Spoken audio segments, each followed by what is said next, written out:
Buongiorno a tutti voi. Lo schema della mattinata è lo stesso che abbiamo già seguito per l'esame delle priorità 4 e 5 e della priorità 1, quindi direi di cominciare senza indugio e darei la parola per l'introduzione all'assessore all'agricoltura Franco Manzato. Ecco, buongiorno a tutti. Come prassi leggo queste due pagine che rimangono a verbale per quanto riguarda il lavoro del partenariato su questo quarto incontro. Allora, il quarto incontro del partenariato per la definizione del programma di sviluppo rurale 2014-2020. Oggi ci occupiamo delle priorità dello sviluppo rurale 2 e 3, cioè quelle legate ai temi della competitività delle imprese, all'insediamento dei giovani, alla qualità, all'organizzazione della filiera e della gestione dei rischi nel settore agricolo e agroalimentare. L'obiettivo europeo cui ci rifacciamo è quello della crescita intelligente, un obiettivo su cui ragioniamo noi come Fondo Agricolo in Veneto, ma stanno ragionando insieme tutti i paesi europei su tutti i fondi. In particolare, potenziare la competitività dell'agricoltura in tutte le sue forme e la redditività delle aziende agricole, con particolare riguardo ai seguenti aspetti: incoraggiare la ristrutturazione delle aziende agricole con problemi strutturali considerevoli, in particolare di quelle che detengono una quota di mercato esigua, delle aziende orientate al mercato in particolari settori e delle aziende che richiedono una diversificazione dell'attività. Favorire l'ingresso nel settore agricolo, in particolare il ricambio generazionale nel settore agricolo. Promuovere l'organizzazione delle filiere agroalimentari e dei prodotti non alimentari e la gestione dei rischi nel settore agricolo, con particolare riguardo ai seguenti aspetti: migliore integrazione dei prodotti, dei produttori primari nella filiera agroalimentare attraverso i regimi di qualità, la promozione dei prodotti nei mercati locali, le filiere corte, le associazioni di produttori e le organizzazioni interprofessionali. Sostegno alla gestione dei rischi aziendali e la promozione del benessere animale. Voi capite che si tratta di questioni fondamentali per il futuro del nostro settore e delle nostre imprese, questioni rispetto a cui dobbiamo orientare le nostre azioni in una visione strategica di lungo periodo dell'agricoltura e dell'agroalimentare. Anche questi sono temi che abbiamo già analizzato nella conferenza dell'agricoltura ancora 2 anni fa e i temi e le priorità che ne erano uscite ci sono tutte. Queste sono le priorità dell'agenda. Interventi per affrontare la globalizzazione e crisi. Cultura di impresa e ricambio generazionale, aggregazione, impresa e offerta, strumenti e strategie diversificate per qualità, mobilità fondiaria, credito, strumenti assicurativi, fondi mutualistici, supporto funzionale alle imprese. Attribuiamo grande importanza a queste priorità. Le strutture regionali hanno attivato in questi mesi diverse azioni su più fronti per arrivare a questo incontro con una proposta tecnica condivisa e qualificata. Ai gruppi di lavoro specifici di priorità, coordinati dal dottor Andrea Comacchio, Alberto Andriolo, Alessandra Scudeller, con il prezioso contributo tecnico e scientifico dell'Università di Padova, Dipartimento TESAF, coordinato dal professor Vasco Boatto, che ringraziamo ovviamente. Si sono spinti in un'analisi attenta della situazione e dei fattori che incidono sulla competitività del sistema veneto. Anche con il PSR attuale abbiamo fatto molta esperienza e il valutatore indipendente ci aiuterà a capire il positivo, spero molto, e anche le criticità di questa programmazione.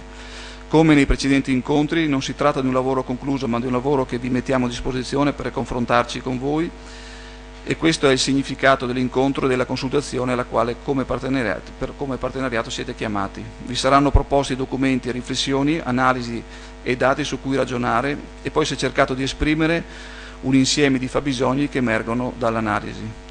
Abbiamo colto bene la questione sui temi fondamentali, abbiamo sottovalutato o sopravvalutato alcune questioni. Sono effettivamente questi i fabbisogni delle nostre imprese, del nostro sistema agroalimentare per gli anni a venire.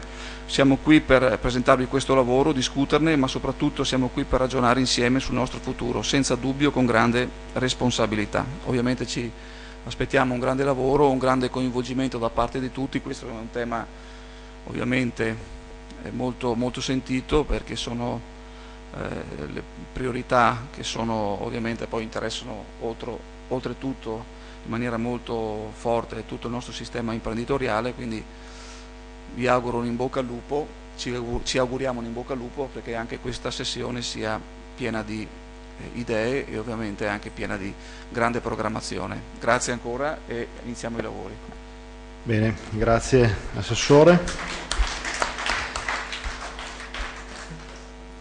Prima di entrare nella parte ufficiale della scaletta, mi permetto io una divagazione sul tema, nel senso che nei precedenti incontri ho notato che c'è un qualcosa di molto rilevante che però resta sempre un po' sullo sfondo, nel senso che non viene più approfondito più di tanto, ed è diciamo, il contesto nazionale. In particolare mi riferisco all'accordo di partenariato. Noi abbiamo disponibile in questo momento alcune parti della bozza di accordo di partenariato datata 15 luglio e i temi di questa mattina, che sono la competitività e l'organizzazione delle filiere, sono trattati nell'ambito dell'obiettivo tematico numero 3. L'accordo di partenariato è articolato negli 11 obiettivi tematici proposti da Europa 2020 e quindi i nostri temi sono trattati nel OT3 competitività dei sistemi produttivi, laddove si indica che la competitività viene conseguita attraverso due componenti, che sono il sostegno all'evoluzione strutturale delle singole imprese e il potenziamento degli investimenti delle filiere, con l'obiettivo generale di generare effetti diffusi sui territori. Per quanto riguarda il sostegno alle singole imprese, l'attuale versione dell'accordo di partenariato prevede che la strategia di sostegno all'evoluzione debba prevedere criteri di selezioni che assegnino priorità settoriali o territoriali precise in funzione dei fabbisogni che verranno individuati nella diagnosi settoriale di ciascun programma di sviluppo rurale. E l'intervento, secondo quanto previsto dall'accordo di partenariato, dovrebbe puntare su 4 linee prioritarie, che sono la rimozione degli ostacoli all'accesso al credito, l'internazionalizzazione delle imprese, il ricambio generazionale e più in generale le politiche a favore dei giovani e la salvaguardia del reddito aziendale attraverso misure nazionali di stabilizzazione del reddito. Quindi misure nazionali lascia già intravedere che quello sarà probabilmente un ambito di intervento di un programma nazionale. Per quanto riguarda invece il sostegno alle filiere,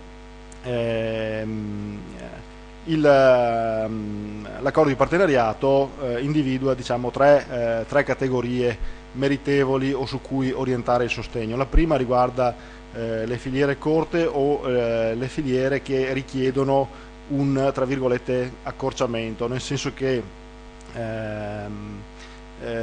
questo meccanismo, filiera corta o accorciamento, dovrebbe generare vantaggi sia per il settore primario, quindi le imprese del settore, sia anche per i consumatori, che in questo caso dovrebbero essere alleati dell'imprenditoria agricola per migliorare la redditività e anche, diciamo, le condizioni generali del mercato. La seconda categoria sono le filiere, diciamo, agricole e agroalimentari con un forte radicamento e riconoscibilità territoriale, DOP, IGP, marchi, collettivi, eccetera.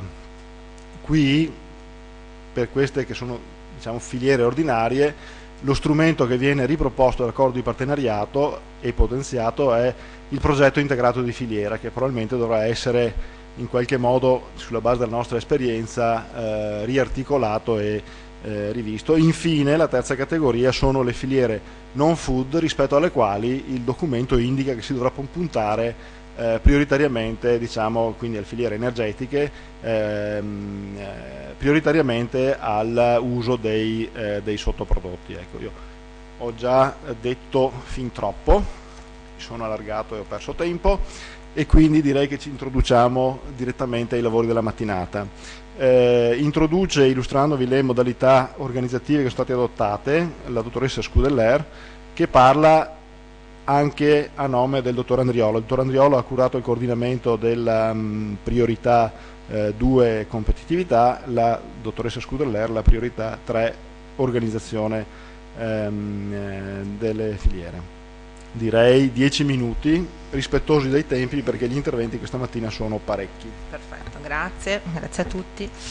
Allora, la priorità 2 e la priorità 3, io e il dottor Andriolo lavoriamo molto insieme perché entrambe le priorità sono finalizzate ad aumentare la competitività delle imprese.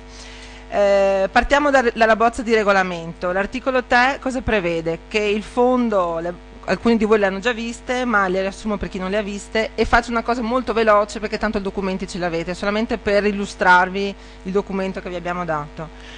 Allora, il fondo agricolo per lo sviluppo rurale contribuisce in via complementare agli altri strumenti alla realizzazione delle strategie di Europa 2020. Quali sono? Sono essenzialmente 3 priorità: la crescita intelligente, la crescita sostenibile e la crescita inclusiva.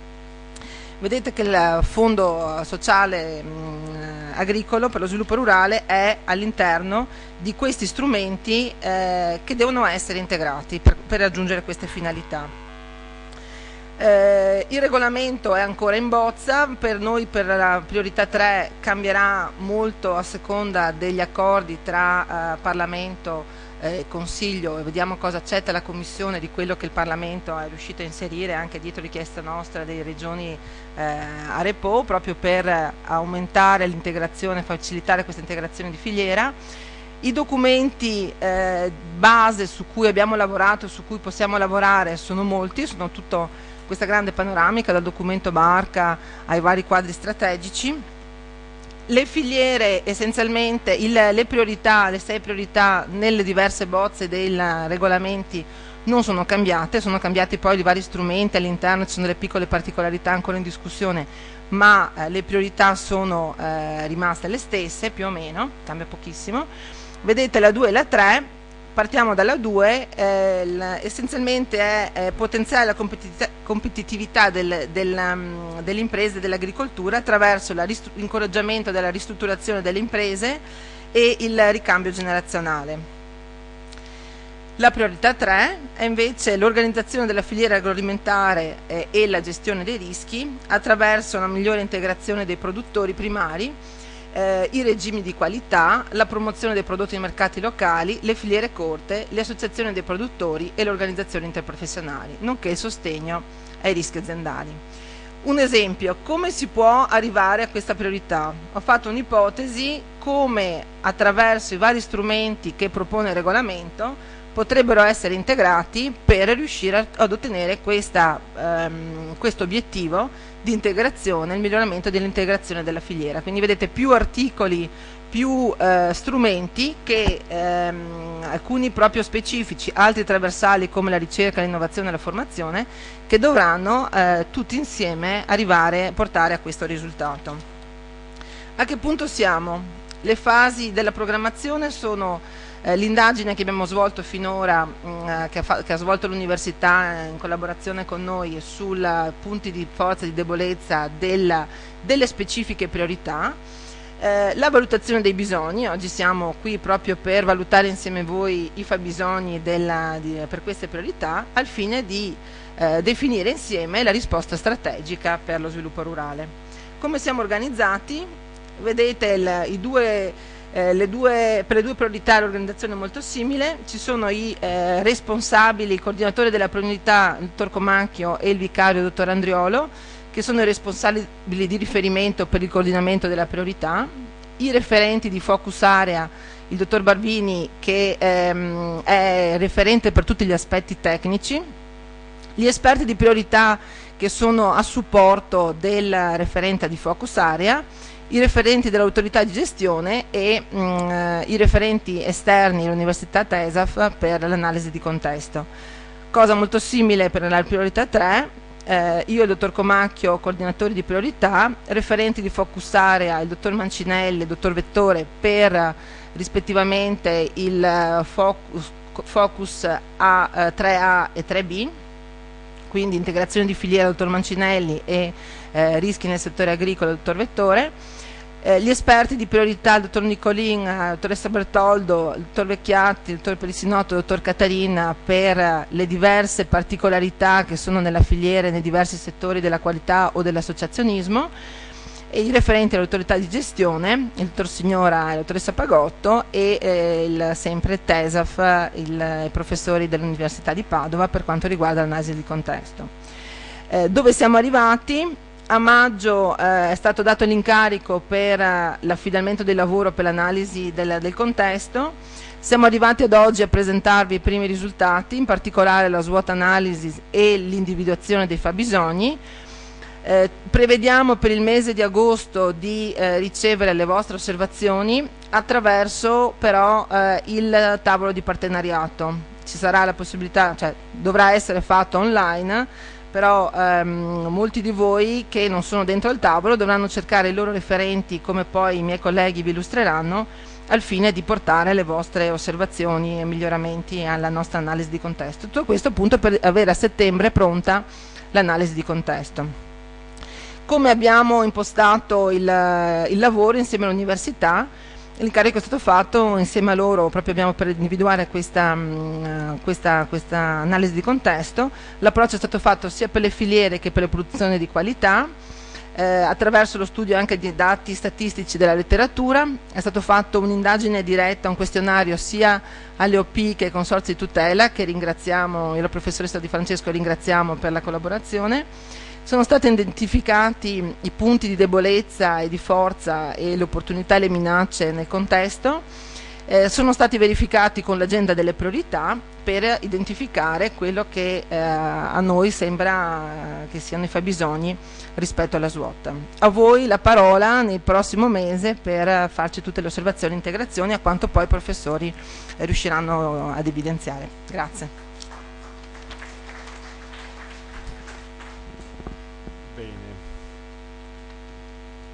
La dottoressa Scudellera ha rispettato i tempi, direi che possiamo partire con la focus slide. Dovrebbe durare una decina di minuti anche questo.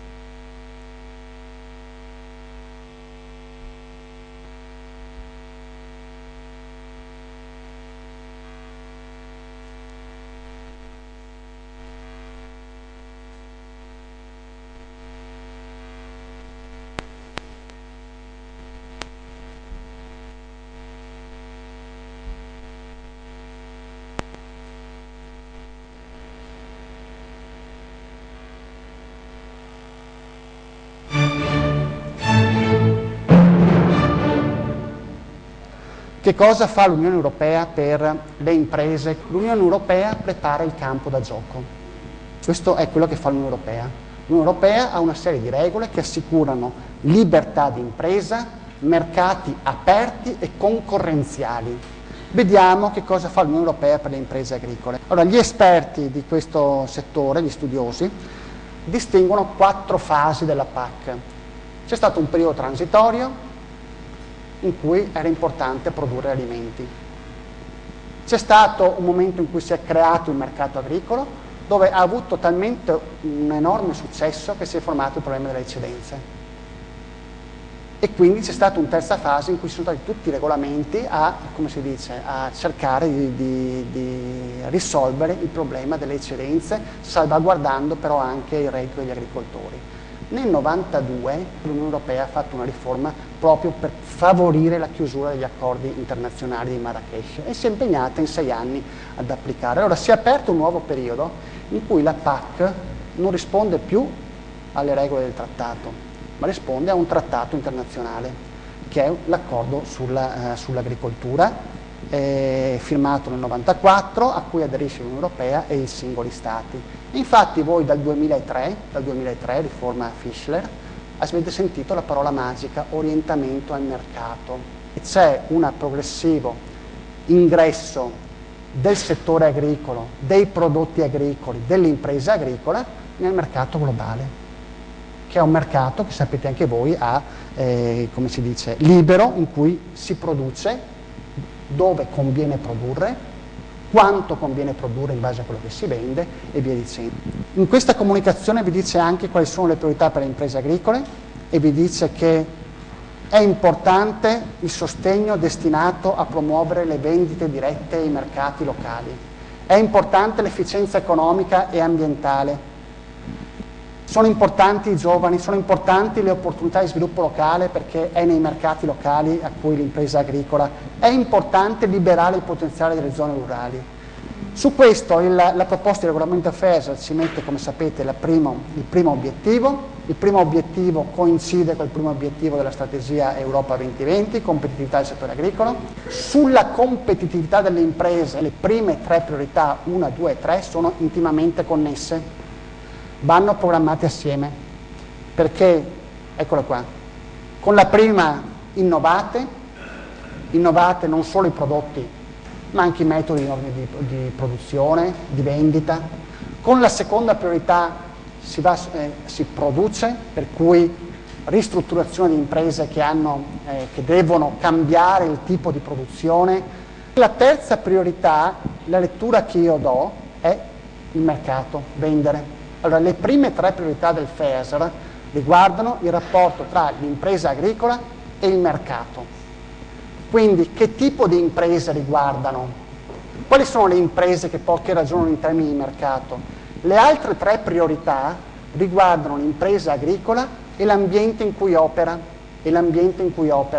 inteso in termini naturali, culturali, di tipi di produzione che possono avere un impatto sul clima, e inteso anche come soggetti locali con cui relazionarsi. Però le prime 3 priorità vanno, a mio modo di vedere, collegate anche in termini di misure. Noi ci concentriamo oggi su 2. Io vi do questa lettura. Priorità 2, potenziare la competitività dell'agricoltura, incoraggiando la ristrutturazione per le imprese che hanno una quota di mercato esigua o nulla, per le imprese di particolari settori, per le imprese che richiedono una diversificazione. Secondo aspetto, imprenditorialità in agricoltura, non solo in termini di ricambio generazionale. Terzo aspetto, che è la terza priorità, l'integrazione dei produttori primari nella filiera, che non solo i contratti di fornitura per 20 anni, benissimo, restano, sono importanti. Si può pensare a fare un salto in più nella nuova programmazione, kit di misure.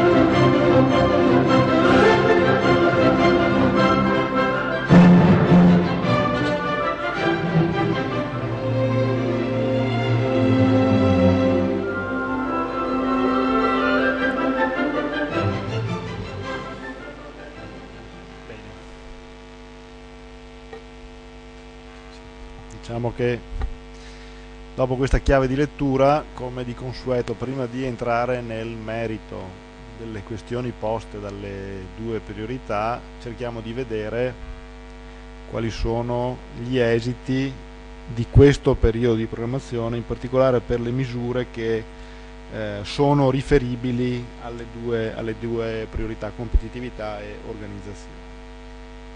E quindi diamo la parola alla dottoressa Nicoletta Ricciardulli di AgriConsulting, che è il nostro valutatore indipendente. Sì, trovo la presentazione. Eccoci. Questa. 40 minuti. Ecco, mi sbrigo subito, sì. Allora, buongiorno. Buongiorno a tutti, va bene, come sapete siamo i valutatori del PSR 2007-2013 e nella nuova programmazione, ma così sempre diciamo nel ciclo della programmazione, è molto importante partire sempre dalle esperienze, no, del passato, anche per non ripetere gli stessi errori o comunque diciamo migliorare quello che già è stato fatto.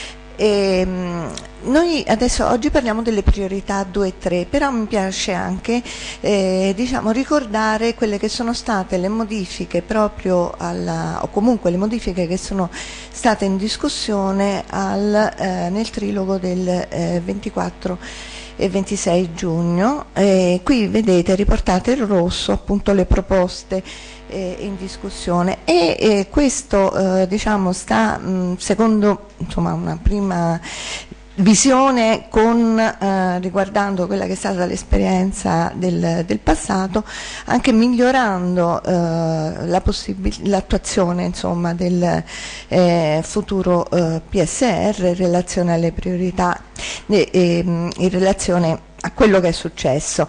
Nella priorità 2 vedete si parla sì di competitività e redditività delle aziende agricole attraverso la promozione di tecnologie agricole innovative e la gestione sostenibile delle foreste, insomma si erano scordati e cambia sostanzialmente la priorità 2, almeno quello in discussione, perché si parla di migliorare il rendimento, questa è una traduzione non ufficiale perché non ne abbiamo ancora, migliorare il rendimento economico di tutte le aziende agricole, agevolare la ristrutturazione e la modernizzazione aziendale, in particolare al fine di aumentare l'orientamento e la partecipazione al mercato, nonché la diversificazione agricola.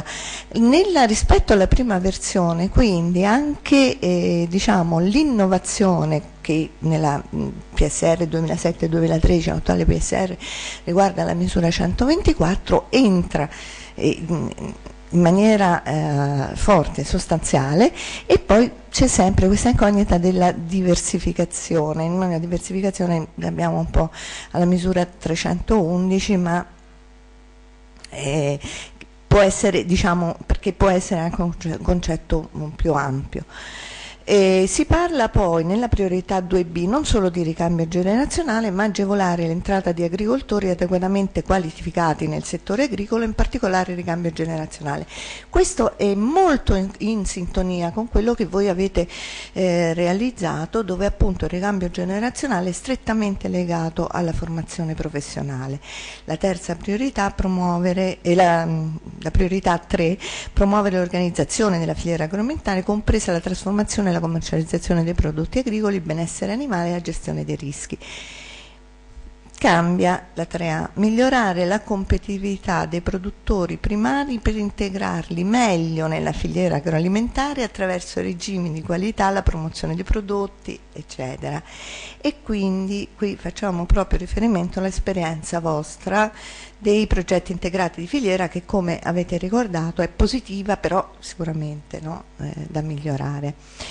Non entro nel merito della priorità 3B, perché qui è in discussione una proposta di programmazione nazionale, e comunque viene introdotto anche il concetto di prevenzione. Priorità trasversali, qui salto, comunque le avete nominate, e dobbiamo, quando pensiamo alla nostra esperienza, anche tenere in conto la partecipazione alle priorità trasversali, che sono l'innovazione, poi la priorità 4 che riguarda l'ambiente, e 5 cambiamenti climatici. Vediamo come ne abbiamo tenuto conto. Allora, che cosa abbiamo fatto? Quindi in questa presentazione cominciamo una misura che nel passato sarà, insomma, anche se rivista, è comunque importantissima per quanto riguarda, è stata importantissima per quanto riguarda il miglioramento del rendimento economico di tutte le aziende, sicuramente la misura 121, per cui avevamo un quesito specifico che poi risponde, insomma, a un obiettivo, che è quello di capire in che misura gli investimenti sovvenzionati hanno contribuito a migliorare la redditività del settore agricolo.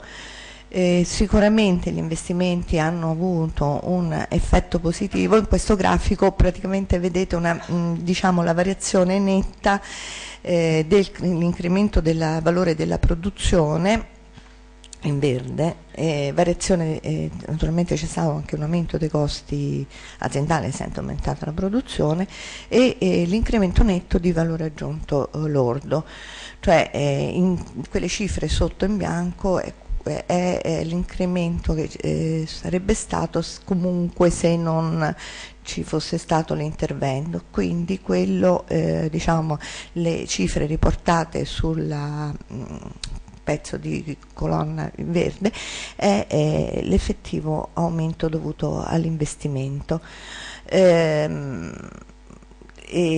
quindi, diciamo, questo è un contributo importante del PSR, che però, che effetti ha avuto sul contesto regionale, è stato quello di evitare un'ulteriore riduzione di perdita di competitività del settore agricolo anche nel suo complesso.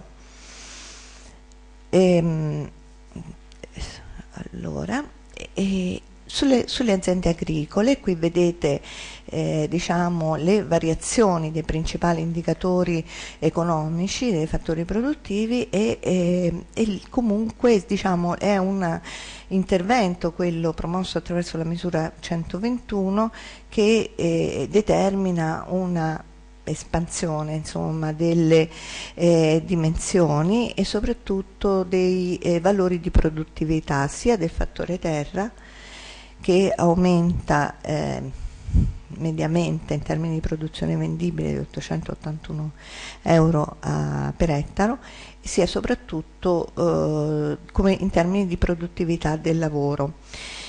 E sapete, l'Italia è insieme con altri paesi uno degli stati che ha i più bassi valori di produttività del lavoro in Europa. Sicuramente questa è una priorità da tenere in considerazione, ma quello che dobbiamo che vediamo che cosa è successo,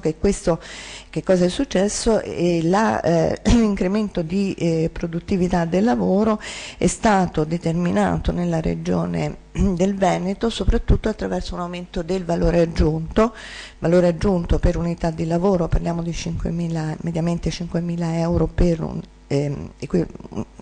unità a tempo pieno, insomma, e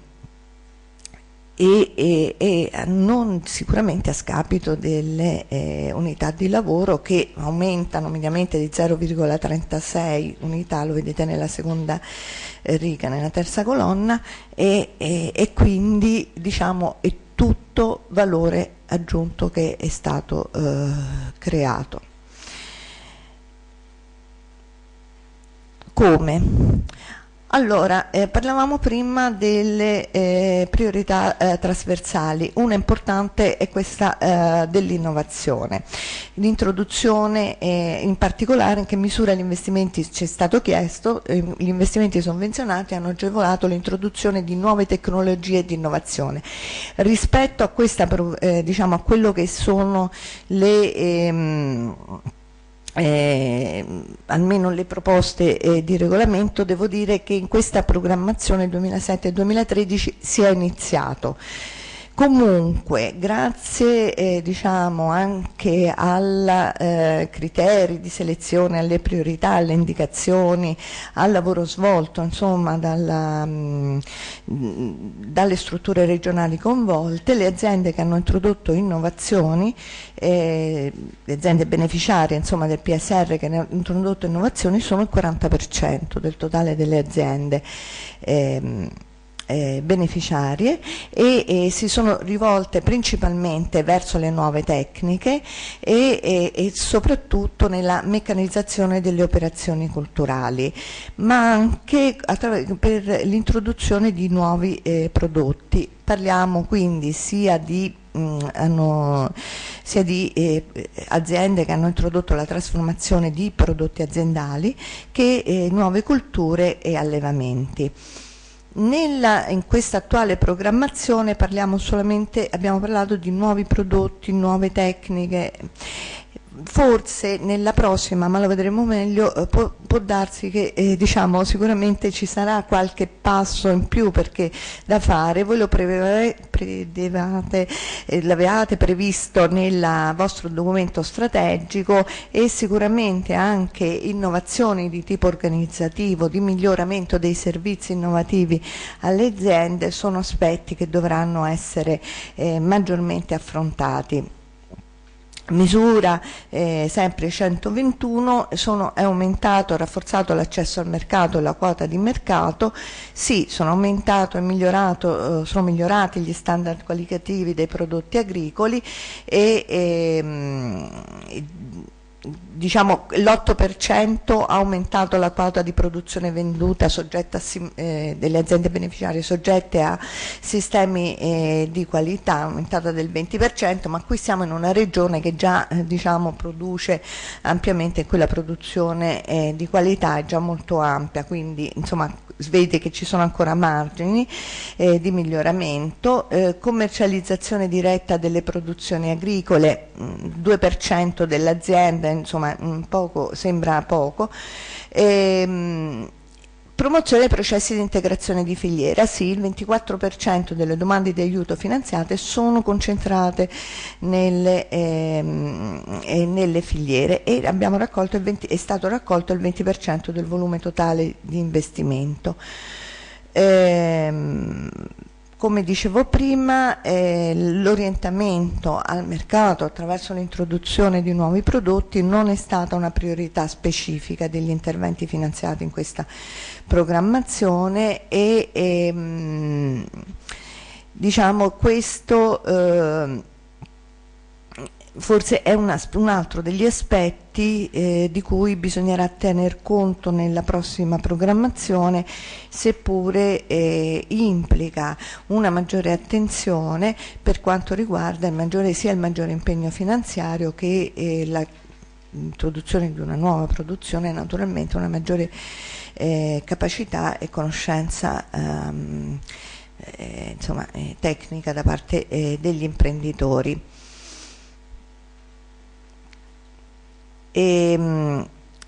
L'altra priorità che abbiamo di fronte, che è trasversale, diciamo, è quella relativa all'ambiente, ma anche in questa programmazione ci hanno chiesto come gli investimenti sovvenzionati hanno contribuito ad un'attività permanente e sostenibile delle aziende agricole.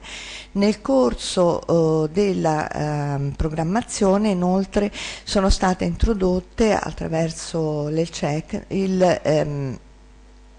l'esame della valutazione dello stato di salute della PAC, le nuove sfide connesse soprattutto a priorità ambientali. Queste nuove sfide hanno interessato anche la misura 121 e il 17% degli investimenti sovvenzionati hanno avuto proprio questa finalità ambientale e principalmente come riguardando la 70% sono stati indirizzati verso le energie rinnovabili, ma anche risparmio idrico e cambiamenti climatici, soprattutto macchinari e attrezzature per la minima lavorazione o comunque lavorazioni di natura conservativa, per l'agricoltura conservativa. E quindi anche qui, ma penso che gli altri colleghi, diciamo i colleghi nelle altre priorità, c'è stato anche un contributo rispetto a questi obiettivi o priorità ambientali. In particolare sono stati diciamo importanti per quanto riguarda la riduzione delle emissioni di gas serra. Misura 122, abbiamo visto, si sono ricordati che esiste anche il settore forestale nella modifica che stanno discutendo nel trilogo e questo sempre, e anche qui abbiamo nella valutazione che è stata condotta, che abbiamo condotto, diciamo abbiamo proprio anche diciamo, nel settore forestale naturalmente ci sono stati progetti integrati di filiera forestale oppure interventi diciamo, realizzati da beneficiari singoli. In entrambi i casi diciamo, ci sono state un miglioramento del valore aggiunto delle imprese beneficiarie, però vediamo diciamo, nei progetti integrati di filiera forestale molto più forte la differenziazione tra imprese che hanno partecipato, tra i beneficiari tra le ditte forestali che hanno partecipato ai progetti integrati e beneficiari singoli, le prime insomma sono comunque di maggiore dimensione, più orientate insomma alla vedremo dopo anche all'innovazione, quindi al mercato, mentre invece appunto le ditte singole sono di minore dimensione e hanno un orientamento più a un mercato tradizionale insomma del legname e comunque diciamo c'è stato nei beneficiari singoli un maggiore incremento di valore aggiunto, ma di questo molto dipende anche, insomma, è anche relazionato alle dimensioni che erano comunque minori. Anche qui la diversificazione delle produzioni delle aziende forestali in termini di innovazione di prodotto e di processo e vediamo che sì, qui sono riportate le diverse, diciamo, i diversi orientamenti e nei beneficiari dei PIF naturalmente abbiamo una, come dicevo prima, una maggiore propensione all'innovazione di prodotto e soprattutto all'innovazione nell'organizzazione del lavoro, mentre invece anche nei beneficiari singoli, anche qui però sono in proporzione meno, cioè in valori in numero assoluto meno, beneficiari singoli anche qui innovazione di prodotto, di processo, meno diciamo, i servizi per quanto riguarda il miglioramento nelle competenze del lavoro.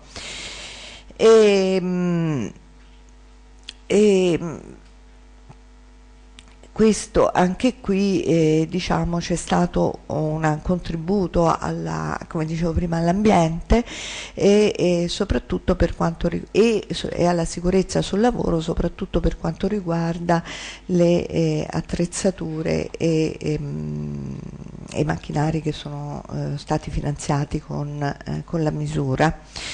L'altra importante misura che è finanziata è stata la misura 123, anche qui parliamo di miglioramento ovviamente della competitività e anche qui incremento nella del valore aggiunto ovviamente delle imprese beneficiarie e una efficienza anche dell'investimento anche relativamente elevata e ogni euro di investimento ha generato 1,79 euro di valore aggiunto e quindi una capacità di remunerazione dei fattori produttivi, come vedremo dopo, anche delle materie prime acquistate, anche relativamente elevata. Gli investimenti sono stati anche importanti, diciamo un investimento medio di circa 1 milione di euro e quindi una esposizione finanziaria da parte delle imprese insomma rilevante qui diciamo ecco facendo riferimento ai servizi finanziari che sono diciamo diventando sempre più imprescindibili anche quando soprattutto in relazione alla priorità 3 del nuovo regolamento. Nuove tecnologie, innovazione di prodotto sempre esclusivamente di prodotto 17%, anche qui non c'era un'attenzione mirata verso questo tipo di innovazione rivolta al mercato e comunque 33% innovazione mista, parliamo sia di processo che di prodotto. Da quante imprese hanno innovato? Il 60%, non è poco considerando che non era non c'era una pressione così forte come invece penso, mi auguro che sarà in futuro e comunque insomma l'obiettivo importante anche per la futura programmazione, questo del miglioramento qualitativo dei prodotti esistenti, l'adeguamento delle produzioni che vengono alle richieste ed esigenze delle imprese e dei consumatori, ecco, ha interessato il 22% totale degli investimenti in innovazione. Noi diciamo, per quanto riguarda la qualità, qui diciamo, lavoriamo, la Regione Veneto naturalmente lavora su imprese per cui la materia prima di qualità è già insomma è già presente, è già molto diffusa, insomma relativamente diffusa, e l'adozione di questi dei disciplinari di qualità, quindi produrre un sistema di qualità, interessa il 40% scusate, delle imprese beneficiarie, e diciamo il peso del volume totale di materia prima di qualità è passata dal 10% ante intervento al quasi il 15% nel post intervento, e quindi sono aumentati i volumi dei prodotti lavorati di qualità, non c'è stato un incremento del 70%. E di conseguenza un incremento rispetto al totale della materia prima lavorata del 15%. Questo è importante considerando anche diciamo, la situazione, la congiuntura insomma, in cui hanno operato queste imprese, che non è certo favorevole a questo tipo di interventi. Per la qualità, va bene, abbiamo avuto la misura 132 che non ha avuto successo, ma non ha avuto successo non so, insomma su tutto tutta Europa. In tutta Europa, forse diciamo sicuramente sarà rivista, è stata riproposta, sicuramente sarà rivista, e diciamo la maggior parte comunque qui in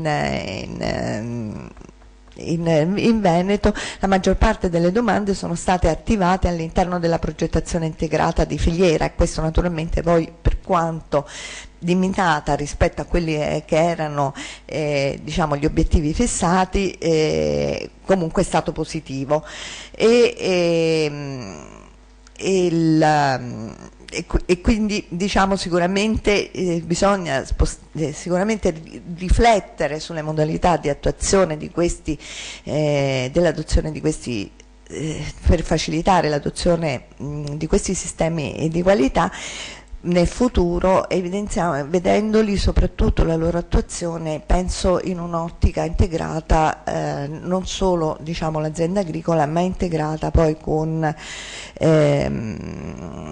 l'impresa di trasformazione, commercializzazione, cioè pensarla, no, in una organizzazione di filiera, appunto. Forse questa potrebbe essere una soluzione. Abbiamo parlato anche di diversificazione. Diversificazione si parla nella priorità, no? Si parla anche di diversificazione, sempre nella priorità 2A, e non è stato solamente agriturismo, ma anche fattorie plurifunzionali, anche energia. Diciamo, questo l'abbiamo inserita perché comunque si parla di, sembra quasi diversificazione sia una cosa, sia un obiettivo relegato a alcune piccole aziende, insomma di alcuni territori. Non è proprio così. L'agriturismo, diciamo la diversificazione interessa diciamo la gran parte delle aziende, e anche aziende diciamo realtà aziendali grandi che hanno una dimensione economica insomma mediamente insomma di rilievo, e e poi anche territori sviluppati. Sicuramente questa è un'esigenza delle, delle aziende che hanno necessità comunque di trovare anche altre forme di reddito, ma insomma questo l'abbiamo messo proprio per vedere che è un'esigenza molto diffusa, e ha fatto bene la nuova proposta a prenderla in considerazione. E vediamo che anche perché porta dei risultati positivi sia in termini di valore aggiunto ma anche di occupazione, nel senso che c'è una migliore organizzazione e integrazione del lavoro all'interno dell'azienda. Quindi questa un po' l'abbiamo, veramente interessa molto questa attenzione che potrebbe, questa attenzione delle aziende a sviluppare nuove attività. La priorità 2B, allora abbiamo visto, è cambiata, non parliamo più, ma dice agevolare le entrate nella proposta in discussione di agricoltori altamente qualificati nel settore agricolo, in particolare il ricambio generazionale.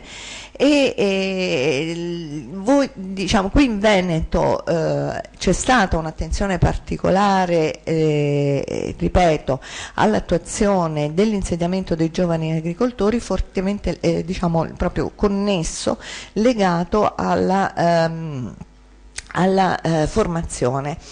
Nella valutazione abbiamo cercato di capire quanto della formazione poi sia ricaduto sui giovani, proprio attraverso una indagine campionaria, e nell'82% dei giovani i giovani hanno dichiarato ricadute positive della formazione, cioè che la formazione è stata molto utile. Questo vuol dire ovviamente per la maggior parte, soprattutto per quanto riguarda l'adeguamento alle norme di condizionalità sia per le buone condizioni agronomiche che i criteri di gestione obbligatoria e la sicurezza sul lavoro, ma anche fortissima l'adesione ai sistemi di qualità, al 40%, non è poco, poi pensando poi invece a quello che è successo sulla 132, quindi questo è indicativo, anche questo dato, di quanto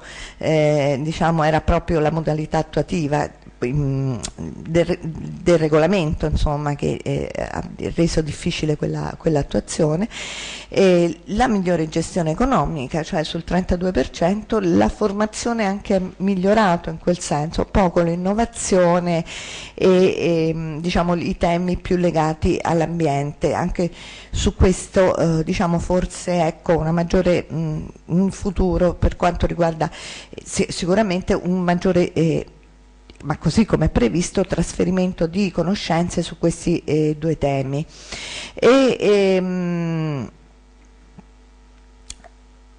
Se questo aspetto noi l'abbiamo visto, questo del trasferimento delle conoscenze, eccetera, soprattutto sui giovani, perché ha praticamente preso il 96% dei giovani insediati ha partecipato a corsi ha aderito anche alla misura 111, quindi però i risultati sono stati così talmente positivi che sicuramente si sono anche riportati, sono stati positivi anche per quanto riguarda la partecipazione di altri agricoltori, insomma, anzi anche forse migliori. Qual è l'effetto? Perché è importante il ricambio generazionale? Sapete, lo sappiamo tutti, abbiamo una fortissima preoccupazione, che è quella appunto dell'abbandono delle attività agricole. Nel periodo 4 anni, insomma, abbiamo avuto una perdita media annua di circa 2.410 aziende. Le nuove iscrizioni che sono dovute appunto alla Camera di Commercio, che sono dovute all'insediamento dei giovani beneficiari e dei beneficiari della misura 112 sono state 1044, mi sembra che circa queste pesano per il 13% su tutte le nuove iscrizioni alla Camera di Commercio, ma soprattutto praticamente hanno contribuito a diminuire la perdita media annua che si registra ogni anno. Evitare, favorire il ricambio generazionale, evitare la caduta di insomma, favorire l'ingresso dei giovani, eccetera. Questo è fondamentale, è importante. Proprio per il ruolo che svolge l'agricoltura attualmente, che è chiamata a svolgere anche nel futuro, sia per quanto riguarda la produzione di alimenti, ma sia, io penso, anche per quanto riguarda appunto la sostenibilità ambientale, proprio per le preoccupazioni e i pericoli dovuti ai cambiamenti climatici.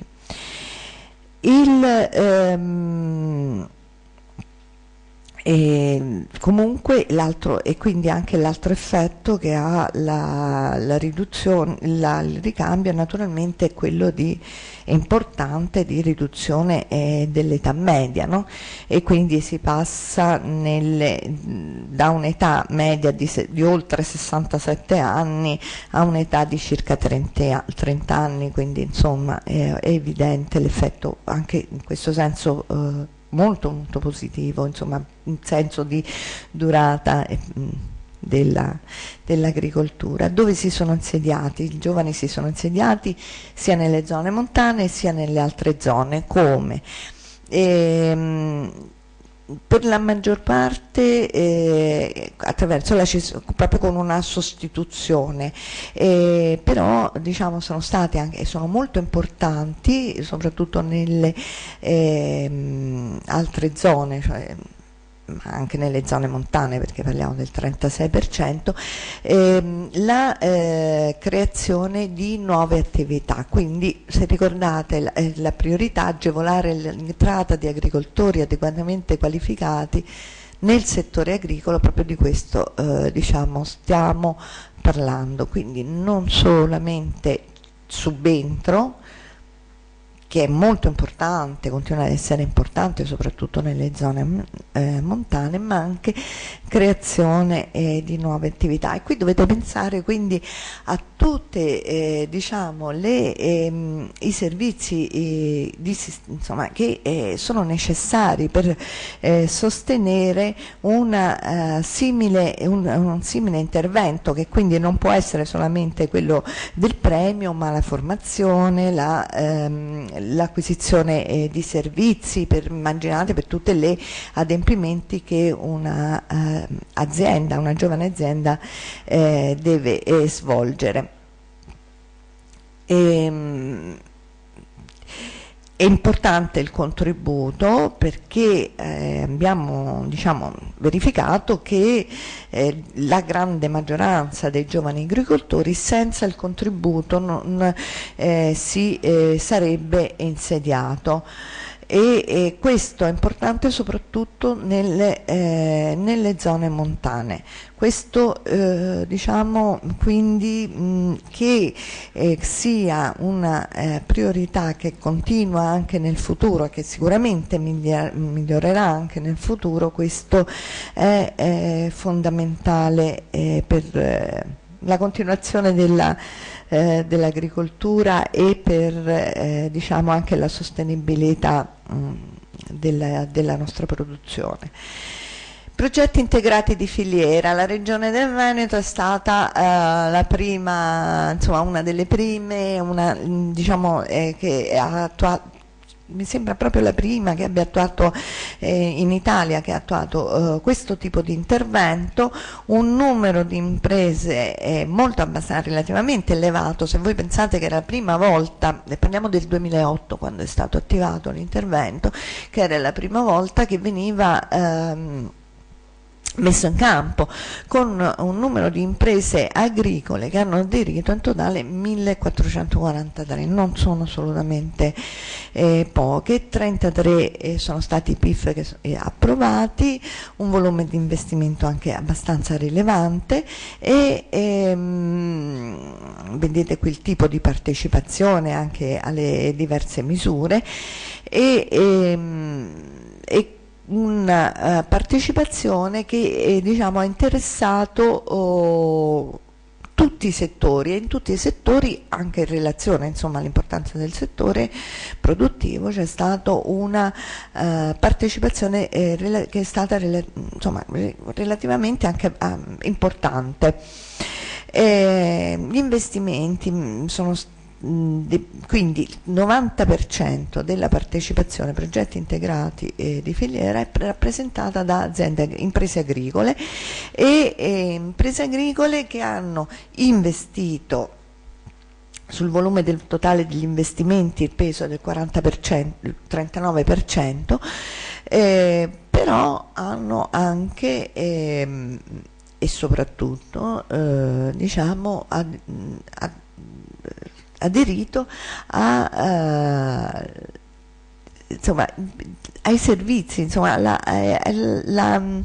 ora qui non è bene, perché se voi vedete beneficiari impresa della misura 124 sono 9, ma questo sono i consorzi insomma, che erano all'interno dei PIF, anche lì c'è stata una grande partecipazione delle aziende, seppure erano solamente 9, e le aziende agricole hanno avuto in questo modo la possibilità di aderire anche a servizi e sistemi di consulenza, di informazione, formazione che diciamo erano inquadrati nell'ambito di un progetto di filiera, e questo è diverso, è molto diverso rispetto a quello che abbiamo visto prima con i giovani, che sicuramente è anche quello importante, perché anche lì stiamo parlando di condizionalità eccetera, ma questi interventi di trasferimento appunto di conoscenza erano inquadrati proprio nell'ottica della filiera, quindi ecco, è questo che volevo sottolineare, e qui non sono poche le imprese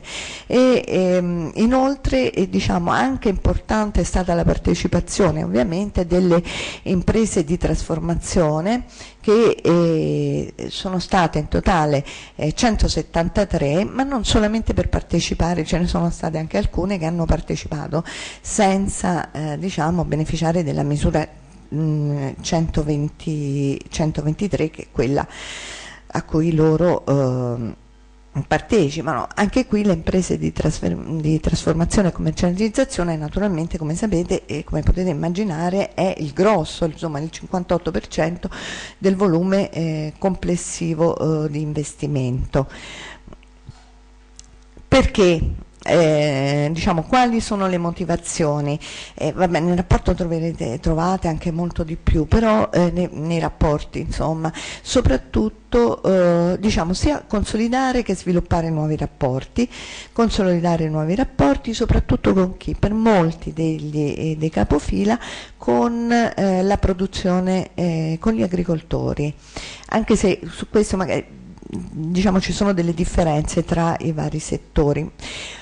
Ma anche diciamo, sviluppare nuovi rapporti, questa è la motivazione del capofila, del soggetto, insomma, diciamo, sia con la produzione agricola, la trasformazione e la commercializzazione. Quindi non è diciamo, univoca, è proprio una esigenza di rete, di formare di tutto il sistema, di agire su tutto il sistema e poi anche a quello che abbiamo verificato è che anche una fortissima esigenza di sviluppare l'innovazione tecnologica ed organizzativa. Questo è quello a cui mi riferivo prima, cioè noi in questa programmazione proprio la Commissione ha dato molta importanza giustamente ai nuovi prodotti, al mercato eccetera, però c'è anche una fortissima esigenza di innovazione organizzativa, quindi nuovi servizi in tal senso. vi ricordate, solo erano 9 partenariati che avevano previsto l'adesione alla misura 124, però l'80% degli intervistati ha dichiarato di aver introdotto nei progetti integrati di filiera le innovazioni, e questo si ricollega a quanto detto prima, cioè attraverso la misura 121 e 123 anche quelle due misure, e qui sono importanti i partenariati, questo tipo di partenariati in quel senso, hanno introdotto innovazioni, quindi l'innovazione sia per quanto riguarda la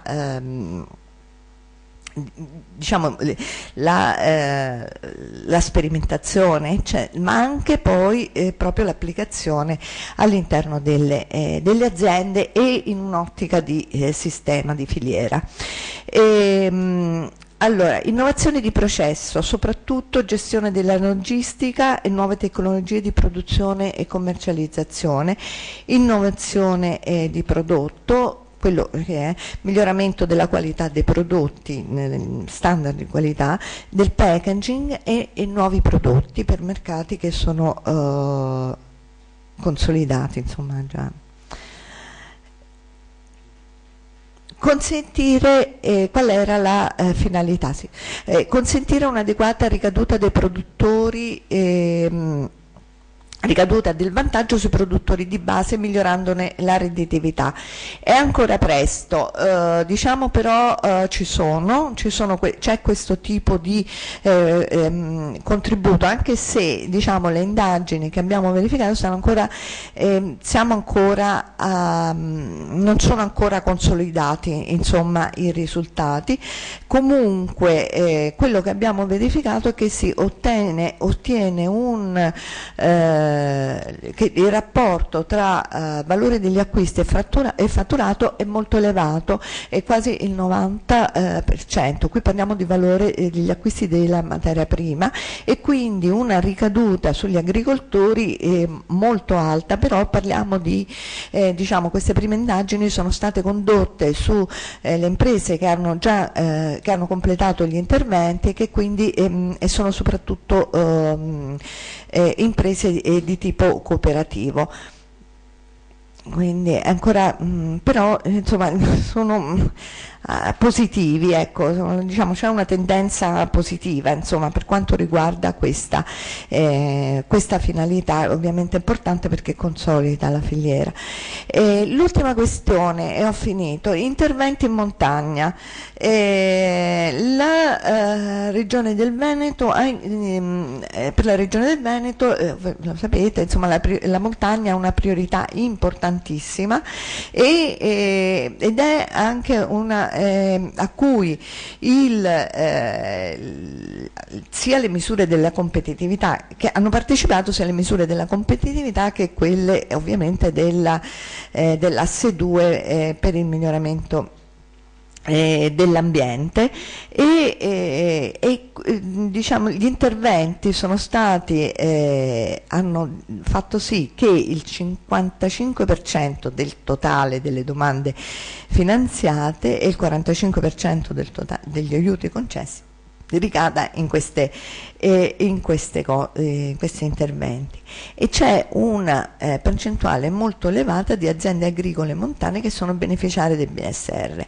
Per la competitività, su che cosa? Su quali interventi? Ovviamente la filiera forestale, e vedete è tutta spostata, vedete le colonne di 122, il 94% degli beneficiari della 122 e il 90% della misura 123F per la filiera forestale sono localizzati in montagna, ma anche importante le misure 127, 121, 123, perché lì proprio non solo c'era una priorità, ma anche una specifica riserva finanziaria, e questo diciamo è stato è importante continuare a migliorare l'intervento in quel senso, perché insomma ci sono anche diversi vincoli che forse limitano rispetto ovviamente ad altre zone l'efficacia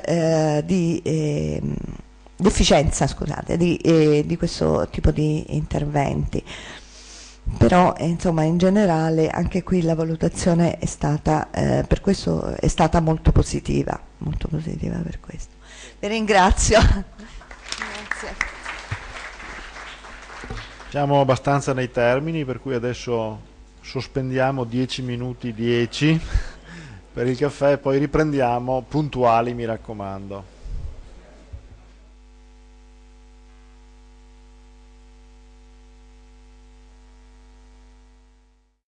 Possiamo ricominciare e andiamo, diciamo, al cuore delle questioni con l'analisi SWOT per le due priorità fino all'individuazione dei fabbisogni riferiti alle diverse, alle 4 focus area.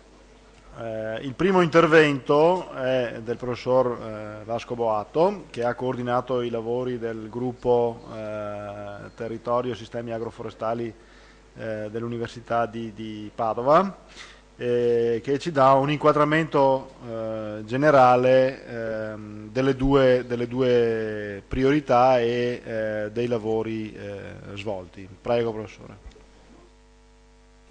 Buongiorno intanto a tutti. Il mio lavoro è estremamente facilitato, visto che chi mi ha preceduto ha ampiamente tratteggiato quelle che sono le condizioni di contesto all'interno di quale si è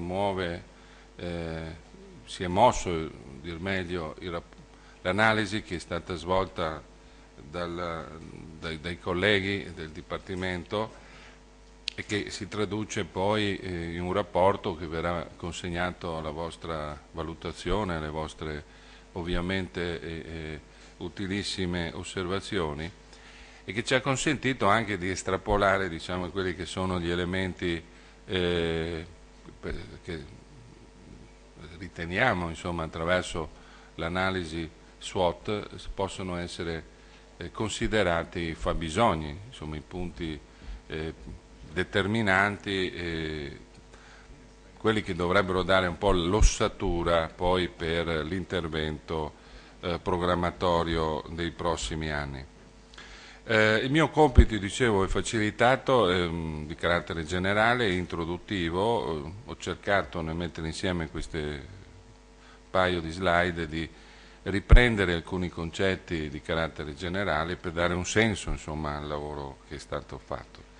Un senso che quindi parto da una considerazione che evidentemente questa analisi si muove all'interno di un contesto, è già stato richiamato, noi ormai dal 92, magari anche un po' prima di Fischler, c'è stata una scelta di campo fatta dalla Comunità Europea e noi ovviamente l'abbiamo condivisa essendo soci fondatori di questa Comunità Europea, una scelta coraggiosa, ricca di insidie, è la scelta di abbandonare l'approdo sicuro dell'impianto comunitario che ci garantiva il reddito attraverso il sostegno dei prezzi, entrare nell'agone del mercato internazionale con tutte le difficoltà. È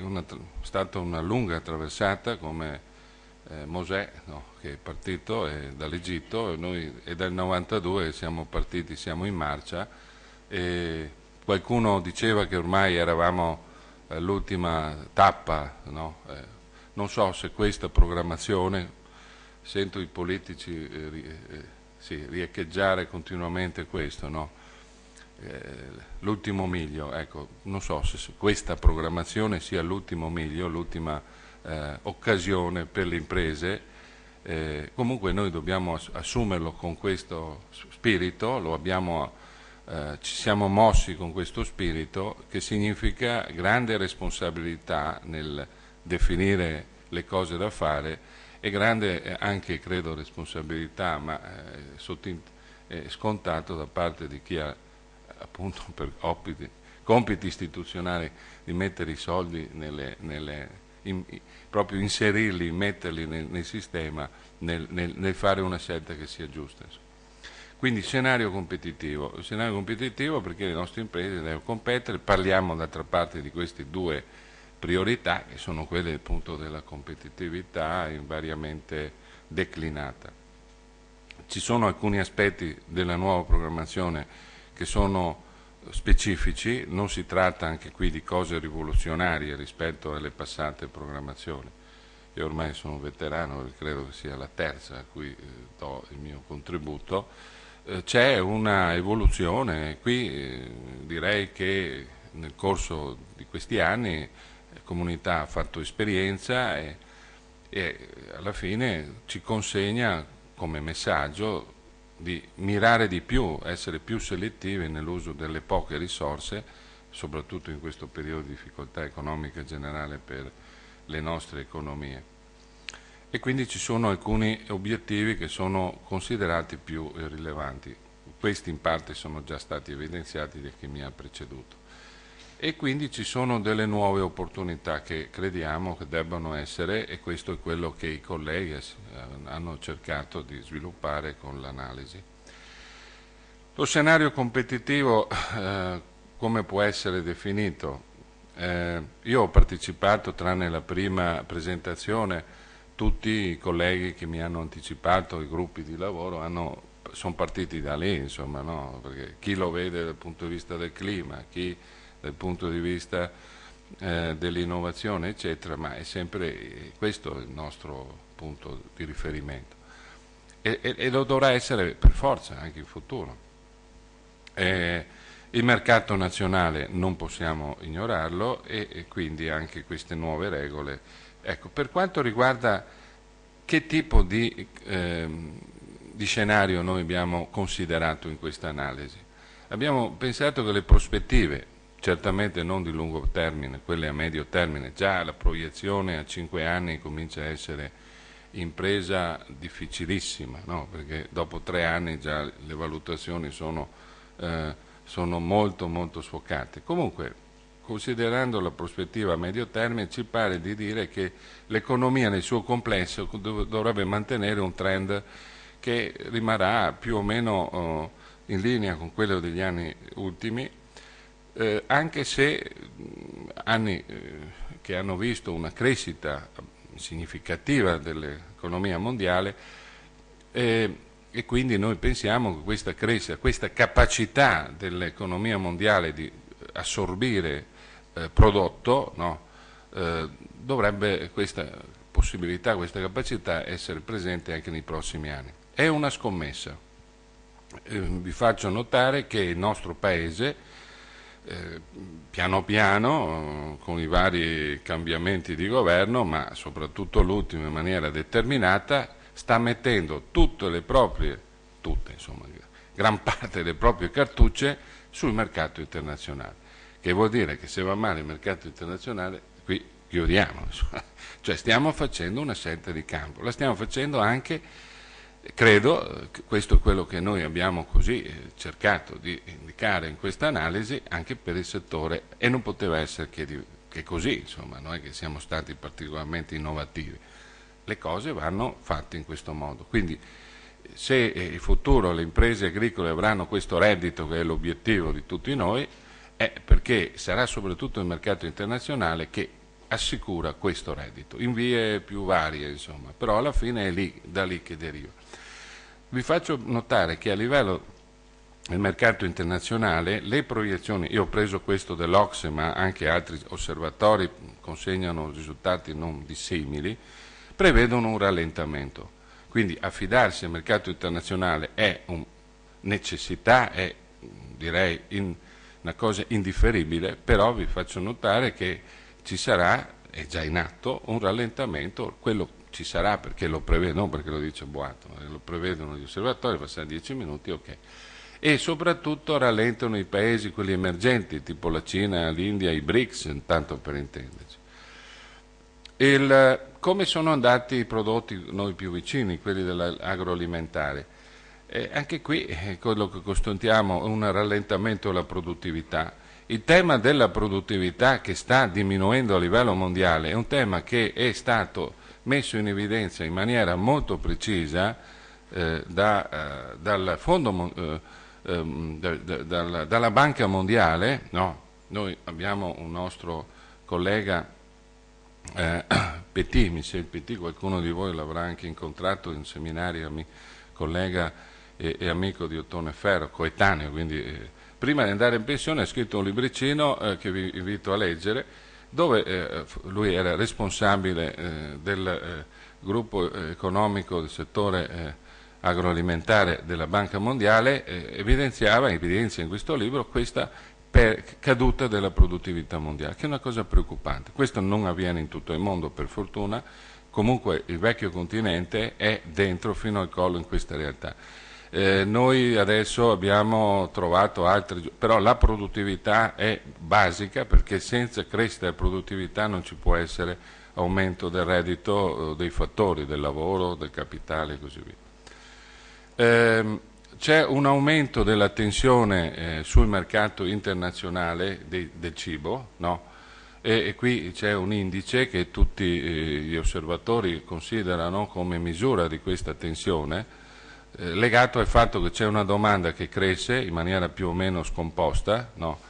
Ci sono questi famosi cambiamenti climatici, quindi offerte erratiche, e conclusione di tutto questo c'è una tensione che si traduce in un aumento del prezzo. L'indice dei prezzi, quello che utilizza la FAO per misurare questa cosa, vedete, è in crescita, con andamenti ovviamente variegati. Questo dobbiamo tenerlo conto e probabilmente continuerà nei prossimi anni. Ci sono delle opportunità, questa è una vecchia slide, ma per far capire, ed è quindi la scelta che ha fatto la comunità, non è stata così solo opportunistica. Qualcuno dice, beh, la comunità ha scelto nel 92 perché aveva tutte queste montagne che non sapeva di latte, di burro, eccetera, non sapeva cosa fare. In realtà il mercato internazionale si era già mosso e continua a muoversi, quindi grandi opportunità. Ci sono ulteriori cose che noi dobbiamo tenere presenti, gli accordi internazionali. Vi ricordo che siamo dentro a un rinnovo di un accordo che è partito nel 2000, il Millennium Round, siamo nel 2013, doveva essere dopodomani e siamo passati 13 anni, quindi nel frattempo si è fatto tante cose, il Doha Round, sono fatti dei progressi, abbiamo comunque delle grosse ancora tratti di strada probabilmente da fare per giungere alla conclusione, ma se si concludesse questo accordo internazionale, nuove opportunità, alcune sono già presenti, l'accordo che è stato praticamente sancito tra l'area nord atlantica, cioè l'area europea e gli Stati Uniti, dà sicuramente grosse opportunità per i nostri paesi. Ci sono tutto in gioco l'area sud del Mediterraneo, quindi Nord Africa, eccetera, e queste sono cose che in parte abbiamo anche considerato nel nostro rapporto di analisi. Il mercato nazionale, vado qui veloce, purtroppo le tinte non sono altrettanto spumeggianti come nel mercato internazionale, dobbiamo quindi pensare che anche nei prossimi anni, ma non lo dico io, prevede il documento di programmazione finanziaria, DPF ultimo, c'è una sostanza, se andrà bene avremo una crescita che poi dovrebbe modificarsi di molto nei prossimi anni, quindi tasse di crescita, quindi una tendenza delle famiglie a essere molto prudenti nella spesa, e purtroppo questo si riflette anche sulla domanda dei prodotti alimentari. E questa è una bruttissima notizia, ma questo è ormai è un ritornello, o meglio è una musica che conosce molto bene l'agricoltore, i prezzi dei prodotti che crescono meno di quanto non crescono i prezzi dei fattori, quindi ragioni di scambio che sono state negative per gli sfavorevoli e continueranno, per nostro avviso, a mantenersi tale. Ecco, tutto questo deve essere però inquadrato all'interno di queste nuove regole. In parte sono già state dette, qui le ho riassunte, ma sono cose ormai note, e non solo note, ma ben digerite, ben presenti, cioè il fatto che si deve andare più verso il mercato, verso la sostenibilità. Dobbiamo anche considerare il ruolo di questa agricoltura come produttrici di beni pubblici e cercare magari di utilizzare non solo l'ambiente in se stesso, no? Che va da sé, che non può che produrre esternalità più o meno positive, noi speriamo siano positive, ma anche la produzione di cibo deve essere capace di creare queste esternalità, quindi vedere l'agricoltura come componente anche di bene pubblico. Bene, tutto questo deve inquadrarsi all'interno di quello che è il grande obiettivo dello sviluppo che ha deciso di intraprendere la nostra comunità, che è quello dello sviluppo intelligente, sostenibile e inclusivo. Le specificità, qui sto breve, sono proprio dei flash, le richiamo perché sono state oggetto della nostra focalizzazione, no? Nel nostro focus abbiamo messo a fuoco appunto questi aspetti, la redditività delle aziende in primis, perché senza questo noi stiamo così facendo della filosofia, no? Sia delle aziende agricole che forestali. Le forestali non serviva il richiamo del trilogo, insomma, in questa poi regione le foreste, l'attenzione, la cosa di casa, insomma, quindi non... Comunque le agricole e forestali. I giovani le zone montane, anche questo, qui in quella regione, soprattutto l'esperienza passata, lo hanno ricordato il valutatore, quanto siano interessata la regione a questo, e conferma anche nel primo pilastro, no? Le aree meno favorite, eccetera, quindi l'attenzione a questo. I prodotti di qualità è quella, non avendo produttività che cresce, almeno la qualità è lì l'altra arma importante. D'altra parte il nostro Paese ha fatto una scelta, l'altro ieri hanno deciso che noi non dovremmo ovviamente pensare di intraprendere la strada di OGM, quindi o siamo degli stupidi, perché se non usiamo la strada di OGM significa produttività decisa, e l'alternativa è fortemente orientarsi verso l'altra chance, che è quello del prodotto di qualità, con tutte le implicazioni che questo ha, e questo è stato attentamente analizzato e messo dentro in questa nostra presentazione. Ovviamente l'associazionismo, per il ruolo che esso ha sempre avuto e continuerà a avere, è rafforzato dalla nuova programmazione, l'attenzione alle filiere corte, quindi dirette, che ha già richiamato anche il nostro coordinatore, e il problema del rischio, che è una novità, non che non fosse presente anche nell'altra programmazione. Già con l'ET Check c'era stato un bel segnale, dire svegliatevi, perché noi siamo qui come comunità a mettervi a disposizione nuovi strumenti, perché il mercato, ci rendiamo conto che è un mercato perturbato, quello in cui voi trovate ad operare. Siamo qui per dateci degli strumenti. Qui è un richiamo soprattutto anche ai professionisti, a tutti coloro che sono coinvolti, i dirigenti delle organizzazioni, eccetera, perché è un lavoro da costruire assieme alla Regione, probabilmente non sarà una cosa che va affrontata a livello nazionale, di come dotarci di strumenti per la gestione del rischio, che non è solo quella tradizionale ma anche quella nuova. Le nuove opportunità, e qui finisco, io credo in sintesi, e lo dico non a titolo di boato ma come così sintesi del lavoro fatto, è quello di consolidare, cioè si dice cosa abbiamo presentato noi, i miei colleghi, non voglio anticipare, ma si sono mossi in questa logica di buoni risultati ottenuti. Noi siamo fortunati nel Veneto, per fortuna non è l'unica regione che ha avuto tutto questo, ma insomma noi parliamo bene della nostra, perché abbiamo avuto una crescita del valore aggiunto, una delle poche a livello nazionale, a livello regionale, qui ci sono i dati che lo confermano, cresce anche l'occupazione dopo un periodo di caduta, cioè una leggera ripresa.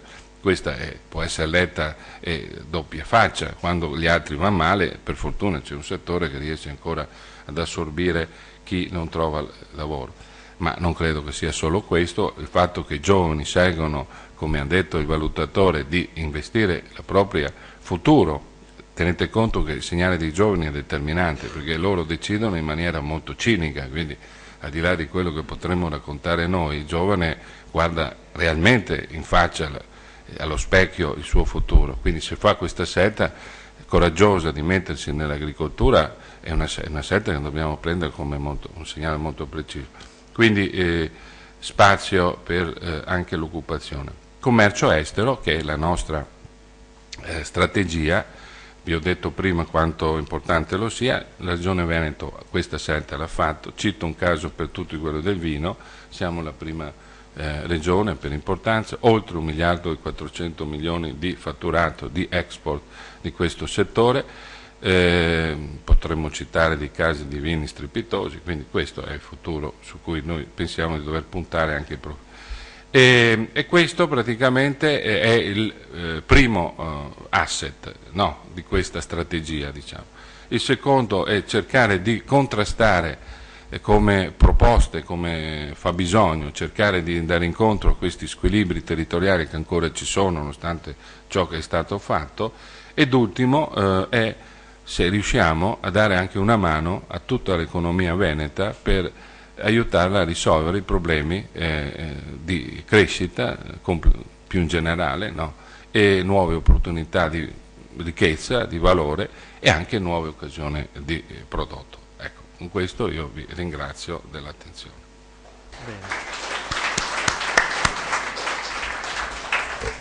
Ringraziamo il professor Boato per il suo quadro d'insieme del tema della competitività e dell'aggregazione. Adesso il professor Rossetto ci illustrerà l'analisi fino all'individuazione dei fabbisogni relativamente alla focus area che riguarda l'incoraggiamento della ristrutturazione delle aziende agricole, della filiera con problemi strutturali, delle aziende orientate al mercato in settori particolari e che richiedono una diversificazione dell'attività. 15 minuti anche in questo caso e quindi la parola al professor Rossetto. Va bene, grazie ovviamente alla Regione per avere questo incarico. Io qui andrò a presentarvi quello che sono i risultati relativamente all'analisi SWOT relativamente al priorità 2 e il focus 1, cioè quello ovviamente della competitività con riferimento alla ristrutturazione. Qui trovate ovviamente i punti che sono stati quindi sviluppati nell'analisi di contesto, dove troverete una approfondita analisi del contesto, in questo caso nel mio caso specifico sulle aziende, sul settore agricolo, in particolare sulle aziende agricole. Mentre per quanto riguarda invece il mio collega, il professor Galletto, che seguirà, vi andrà invece ad illustrare il focus 2 sul ricambio generazionale. Qui brevemente sono stati ovviamente utilizzati molti dati, cui rimando ovviamente per una consultazione, l'analisi di contesto e anche ovviamente la riletteratura. Per quanto riguarda gli strumenti, qui ovviamente abbiamo pensato ovviamente che troverete come motivo di fondo nella individuazione dei fabbisogni, la formulazione, la consulenza ovviamente degli agricoltori, l'accesso ai finanziamenti e in alcuni di questi fabbisogni la diversificazione, e per arrivare poi alla fase più, possiamo dire, più quasi creativa per quanto riguarda i nuovi sentieri di sviluppo.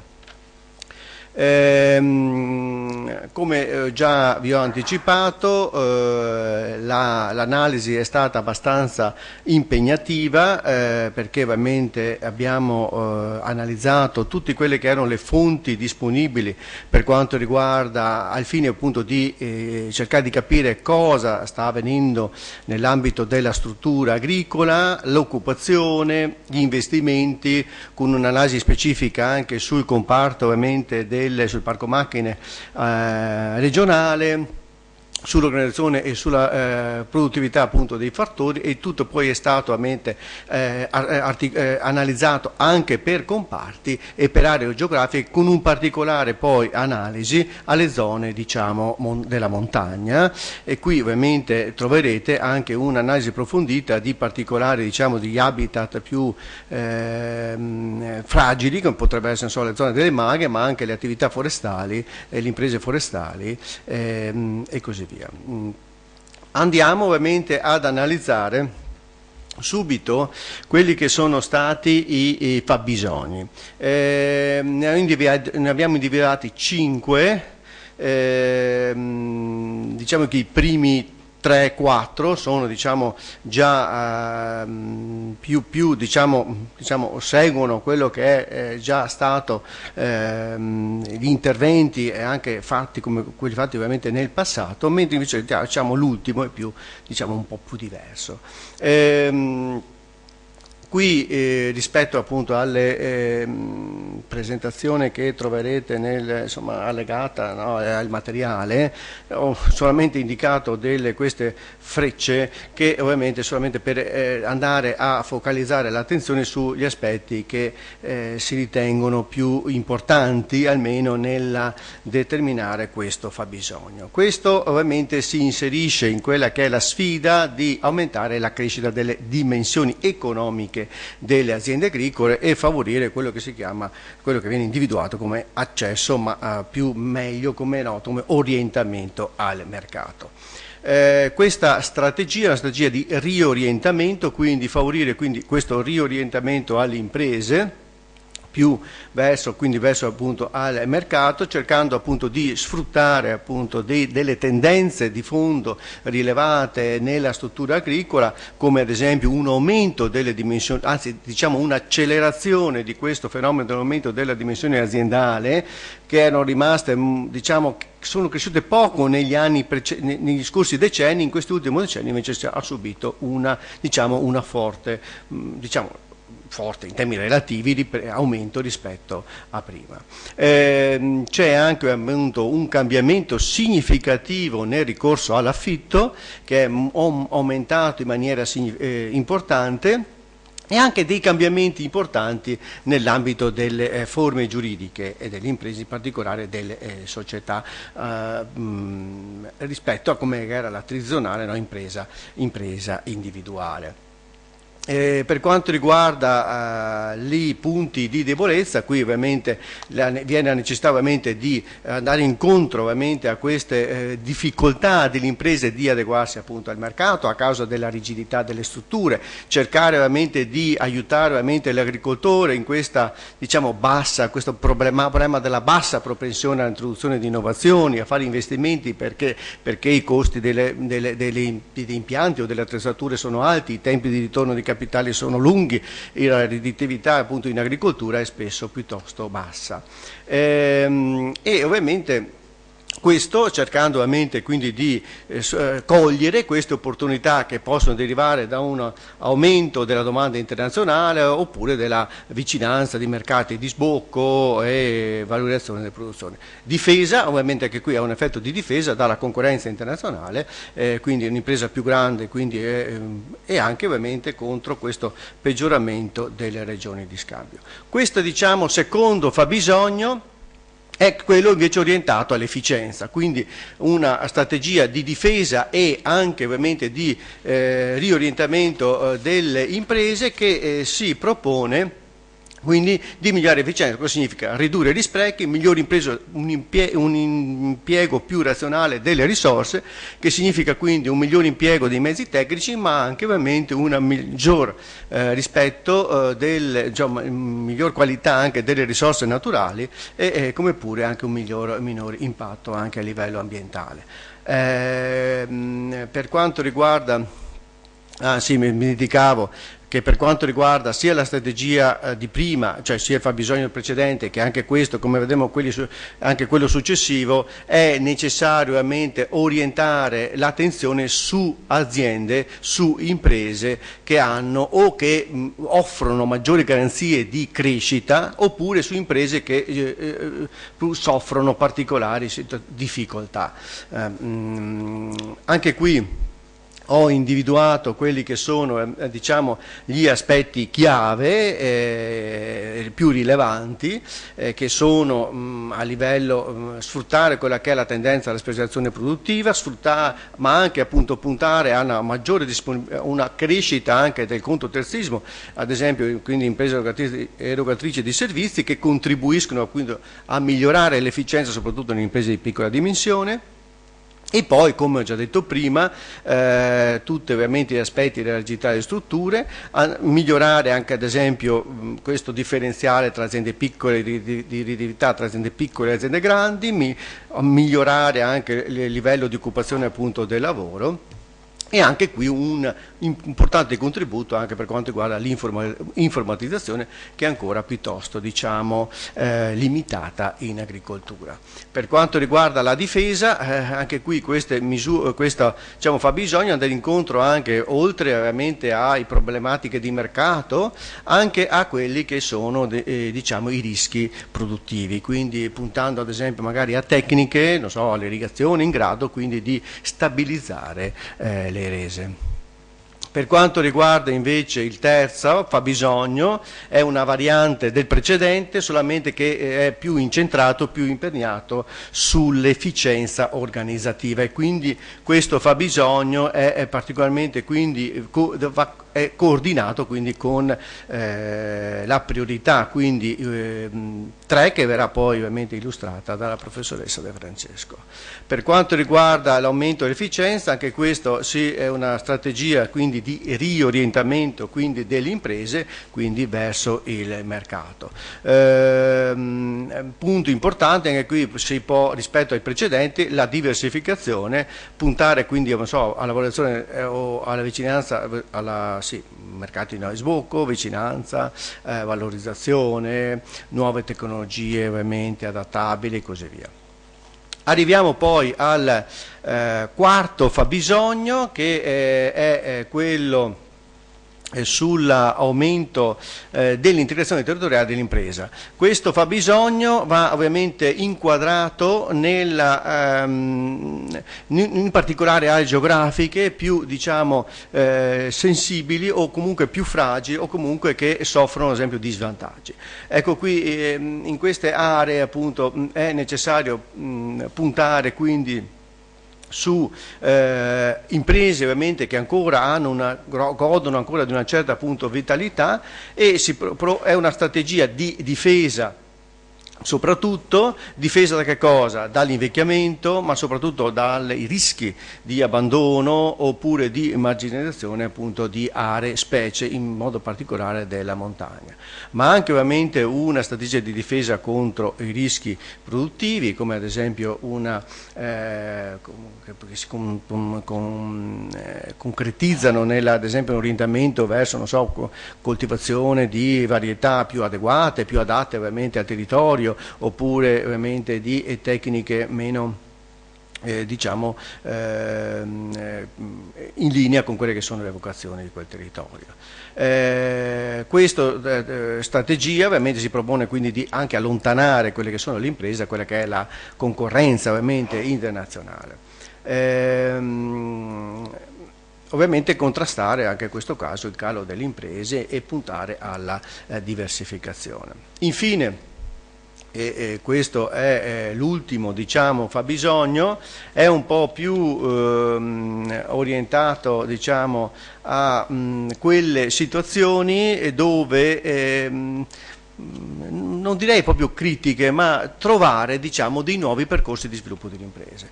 Questo ovviamente va anche per andare incontro a delle nuove esigenze che sono sorte, che sorgono appunto nella collettività, oppure puntando a delle innovazioni che possono essere di tipo tecnico, ma anche a nuovi canali di sviluppo, al marketing territoriale, alla multifunzionalità dell'impresa.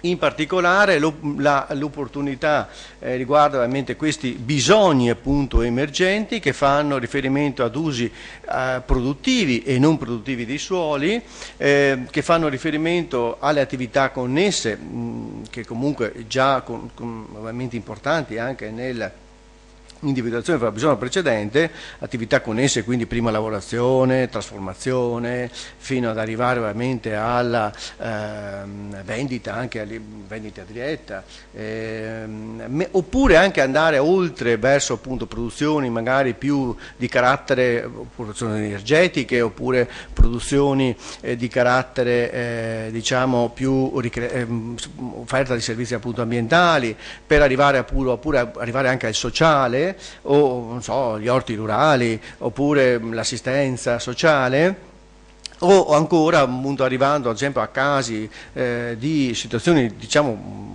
molto innovativi come la gestione cooperativa addirittura dei terreni agricoli. Ci sono alcuni esempi in Italia anche a livello europeo, specie appunto sulle piccole appunto imprese. Ovviamente, come vedete qui, questo fabbisogno ovviamente si propone quindi di riorientare la presa da parte e ovviamente di difenderla ovviamente da una serie appunto di minacce che arrivano dal mercato internazionale, dai cambiamenti climatici, dalla volatilità dei prezzi e così via. Ma soprattutto qui è ovviamente cercare anche di un altro aspetto che ho scordato quindi di accennare è questo dei nuovi imprenditori, cioè di nuovi soggetti che possono essere appunto, che possono essere giovani, che possono essere soggetti anche già ovviamente coinvolti nel mondo agricolo, ma anche nuovi imprenditori che vengono da altri settori. Ci sono alcuni esempi anche appunto nelle aree montane, oppure da investitori in cerca ovviamente di terra come anche bene rifugio. Quindi riassumendo, abbiamo visto quindi che per quanto riguarda questa priorità, diciamo la priorità numero 2, abbiamo individuato 4 diciamo fabbisogni, 4 strategie più una ovviamente sui nuovi appunto modelli produttivi, però troverete diciamo, nell'ambito rimando all'analisi di contesto per ulteriori diciamo, dettagli e dati ovviamente precisi su questa analisi che abbiamo condotto per quanto riguarda questo aspetto. Ovviamente qui mi fermo e rimando ovviamente alla discussione per eventuali domande, chiarimenti e quant'altro. Grazie per l'attenzione. Grazie al professor Rossetto, sia per il rispetto dei termini, ma soprattutto per la chiarezza con cui ha esposto le questioni che attengono al tema della ristrutturazione nella competitività. E adesso un quarto d'ora al professor Galletto per l'analisi della seconda focus area, quella relativa diciamo, al ricambio generazionale e all'accesso al lavoro dei giovani.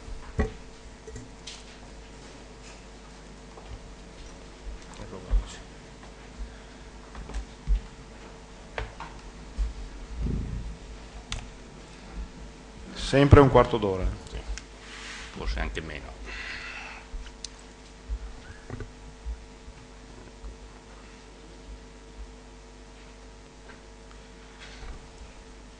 Ecco qua.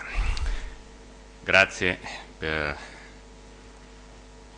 questa opportunità. Vediamo allora questo focus del ricambio generazionale, che è un argomento molto importante che ha trovato anche una certa attenzione nel primo pilastro, come sapete, con la maggiorazione dei premi.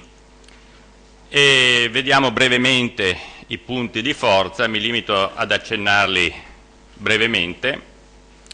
I giovani imprenditori hanno un livello di istruzione maggiore di quello che si scontra a livello nazionale nel Veneto.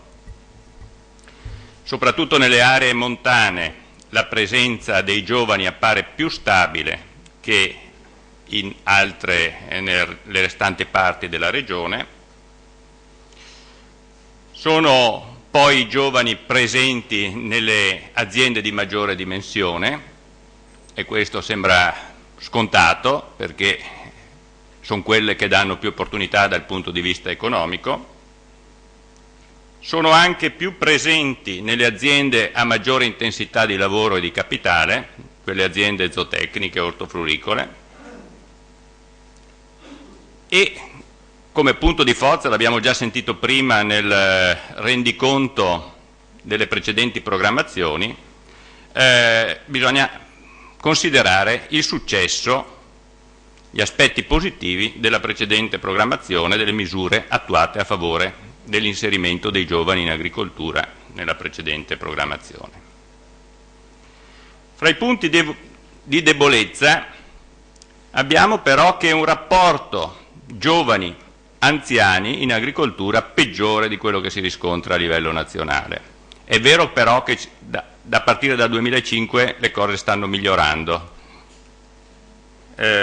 Questo è anche dovuto forse al fatto che il Veneto, soprattutto in passato, ha avuto un fortissimo sviluppo economico, maggiore quantomeno di quello che si riscontra a livello nazionale, che attraeva più i giovani negli altri settori.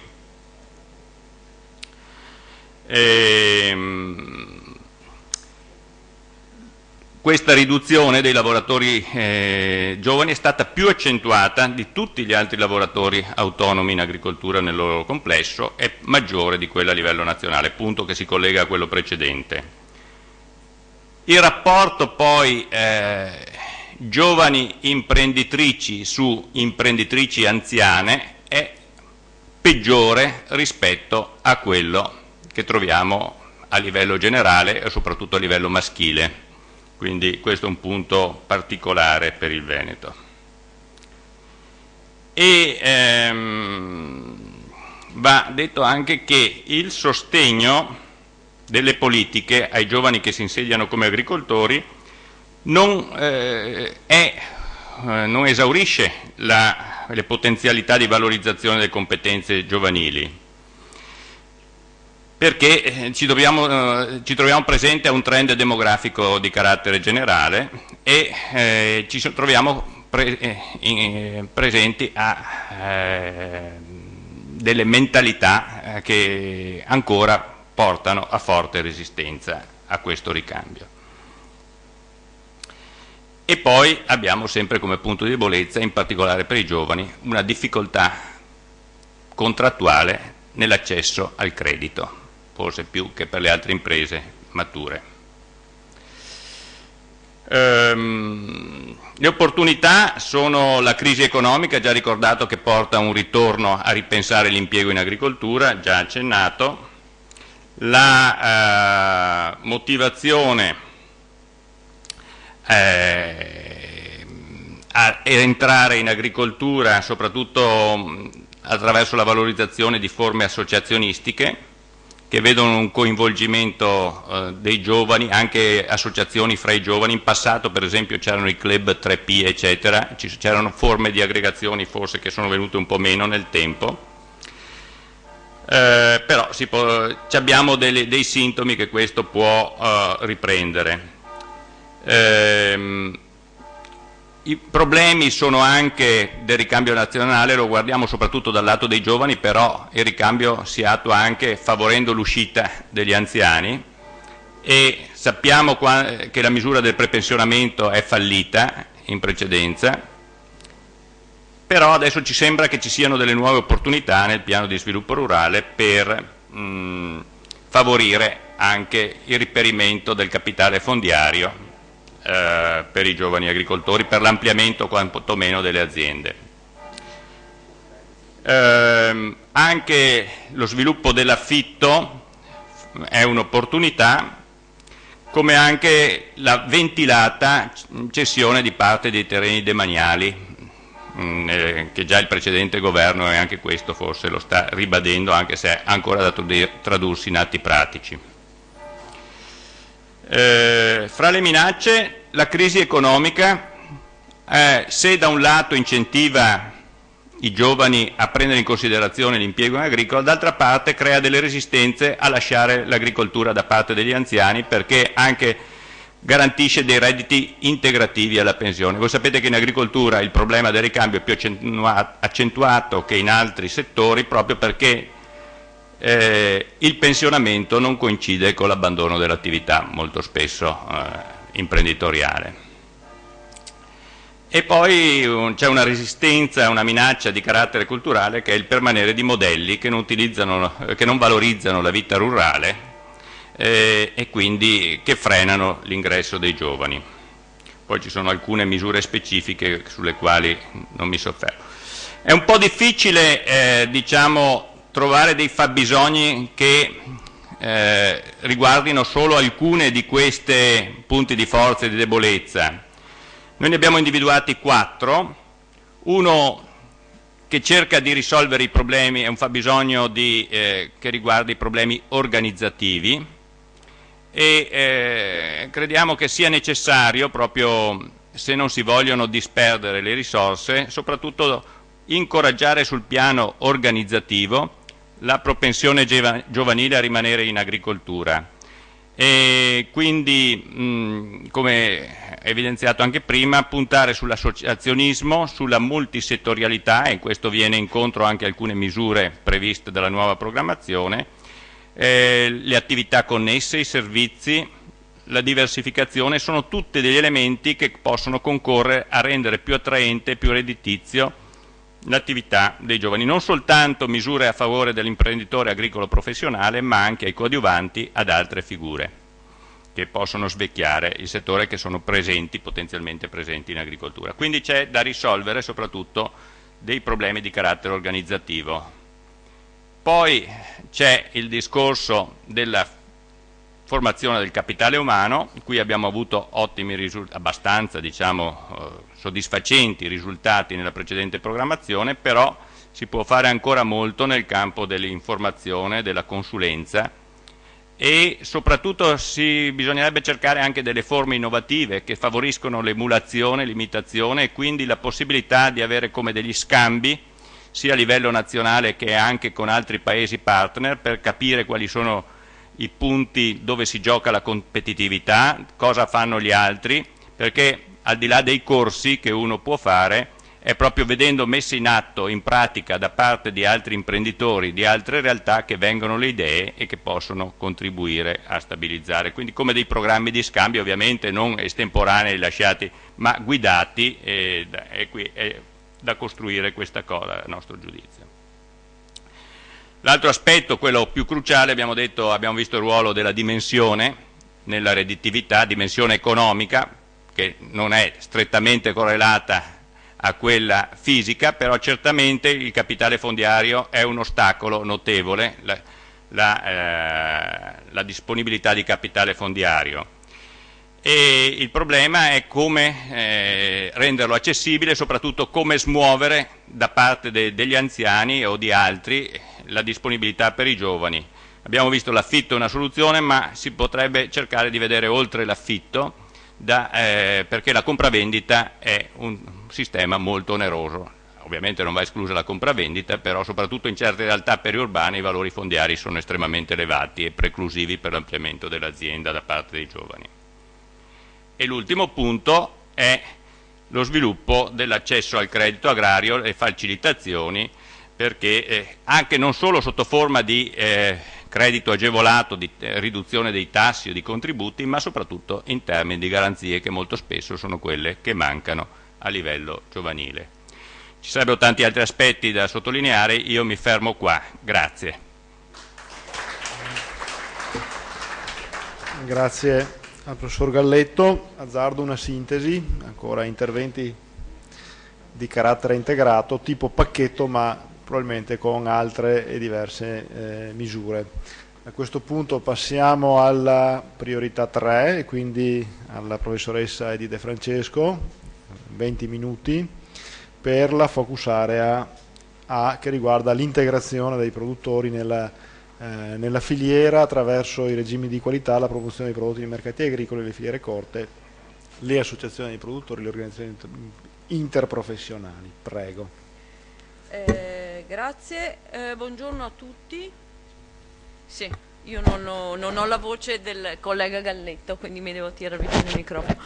Benissimo, la priorità 3, come vi è stato detto più volte, ha due forti focalizzazioni. Primo, l'organizzazione del sistema agroalimentare, e il secondo, la gestione dei rischi nel settore agricolo. Io vi parlerò in particolare della prima focus area, che ha come filo fondante conduttore l'integrazione tra i produttori e l'integrazione tra le filiere. Questo è un aspetto che nel processo evolutivo stesso della formazione del regolamento, che è ancora in corso, vi ricordo, è andata sempre più rafforzandosi. Quindi questa è la visione che ha il legislatore comunitario per quanto riguarda il superamento di alcune difficoltà del settore agroalimentare europeo. Che tra l'altro personalmente condividiamo come gruppo di ricerca. Dunque alcune modalità di realizzazione che un tempo erano degli obiettivi in sé, in realtà vanno letti allo scopo di questo obiettivo: migliorare l'integrazione e quindi la competitività dei produttori in strumenti. Quali sono gli strumenti? Diciamo, abbandonare la filosofia del cane sciolto per favorire l'associazionismo di prodotto e l'interprofessione, che hanno un significato molto preciso. Vogliono dire: arrivo a fare contratti di vendita o arrivo a vendere in maniera concentrata la produzione, cioè non sono più, tanto per capirci, quelle forme di associazionismo virtuale che ricordo negli anni '80, cioè vuol dire concentrazione del prodotto effettiva. L'altro strumento è l'accorciamento delle filiere produttive. Noi volutamente abbiamo enfatizzato questo rispetto alla filiera corta in sé, cioè alla filiera cortissima. La norma parla di abbreviazione delle filiere produttive. Abbreviazione delle filiere produttive vuol dire abbandonare quelle forme di commercializzazione del prodotto che facendo passare il prodotto per 100.000 mani, grossisti e compagnia bella, di fatto riducono le possibilità di trasferire il valore che viene pagato dal consumatore finale in maniera adeguata alla fase primaria, che è quella che ci interessa. Anche i regimi di qualità in questo contesto sono uno strumento, e su questo bisogna essere molto chiari. Quando il legislatore comunitario parla di regimi di qualità in questo contesto, non parla di qualità generica, non parla di qualità che risponda a requisiti minimi di legge, tanto per capirci, perché quelli sono dati per acquisiti, ma parla di sistemi di qualità e prioritariamente i sistemi di qualità pubblici a controllo terzo, anche per capirci i sistemi comunitari, DOP, IGP, STG, i sistemi nazionali o regionali di differenziazione del prodotto, il biologico anche, che fa parte dei sistemi comunitari. Quindi regimi di qualità che prevedono un altro importante salto di mentalità da parte dei produttori agricoli. Questi sistemi hanno come logica fondante quella di gestire, se mi passate il termine, un bene in proprietà comune e quindi passare da una logica di nuovo di squisita visione di singola impresa agricola a una visione organizzata e di gruppo, anche per la gestione efficiente e produttiva di questi regimi. Questo riguarda anche tutte le attività promozionali, proprio perché abbiamo risorse scarse da gestire. Quindi la sfida fondamentale della Focus Area 3.1 è proprio quello di passare definitivamente, diremmo, da questa logica di orientamento alla produzione ad un orientamento sul mercato. Vasco prima che ci ha preceduto diceva è l'ultima spiaggia, probabilmente è l'ultima spiaggia per questa cosa. Naturalmente tutti questi discorsi richiederebbero un approfondimento specifico per ogni filiera, per ogni sistema di qualità che ha delle specificità particolari. Qui non c'è il tempo di fare questa cosa, abbiamo cercato di trarre degli spunti da tutte le analisi che abbiamo fatto, troverete un'analisi dettagliata per tutte le filiere nel rapporto che sarà pubblicato sul sito web tra poco. Sul sito web del PSR nuovo e quindi sarà a vostra disposizione. Devo anche dire che per quanto riguarda alcuni aspetti dell'analisi che abbiamo effettuato, abbiamo, in particolare per quanto riguarda i sistemi di qualità, abbiamo rotto le scatole anche a chi gestisce questi sistemi di qualità in regione, gli enti di certificazione, i consorzi di tutela, le organizzazioni di prodotto che probabilmente ci hanno maledetto più di qualche volta in questi giorni. Devo anche dire però che nel delineare i fabbisogni, come dire, alcuni di questi fabbisogni che frullavano nella testa degli analisti, come dire, sono anche emersi da queste indicazioni. Dunque, poiché non si può più pensare di aggredire una situazione di crisi lavorando, basandosi sull'individualismo, questo ce lo insegna anche una storia millenaria. Io vengo da una zona di montagna dove per più di un millennio quella comunità montana è sopravvissuta e ha potuto vivere a condizioni leggermente migliori rispetto ad altre zone di montagna dove le situazioni erano difficilissime, proprio gestendo una situazione di crisi, facendo gruppo, cioè gestendo come proprietà comune una risorsa. Cosa vuol dire in questo caso specifico? In questo caso specifico vuol dire come aggredire una situazione di crisi che non possiamo negare. Sicuramente concentrando il prodotto. Concentrare il prodotto non vuol più dire, perdonatemi, ma ci sono esperienze passate che portano a dover dire con enfasi questa cosa, far finta di concentrare il prodotto, ma concentrare il prodotto vuol dire andare a vendere il prodotto e contrattandolo in maniera concentrata, facendo gruppo, facendo associazione. Che cosa è stato fatto in questa regione? In alcuni comparti probabilmente c'è qualche associazione di prodotto che concentra l'1, il 2, il 3% della produzione regionale, forse questo non vuol dire concentrare. E ancora organizzare meglio la filiera. Cosa vuol dire organizzare meglio la filiera? Vuol dire, per esempio, accorciare le filiere. Accorciare le filiere sicuramente vuol dire attivare la vendita diretta o le filiere cortissime, però queste inevitabilmente non possono che riguardare una quota limitata, molto piccola del mercato. Accorciare le filiere laddove l'80% delle vendite è fatta alla grande distribuzione vuol dire andare non singolo produttore per singolo produttore, ma andare in maniera aggregata a contrattare direttamente col cliente, perché solo in questa maniera si riesce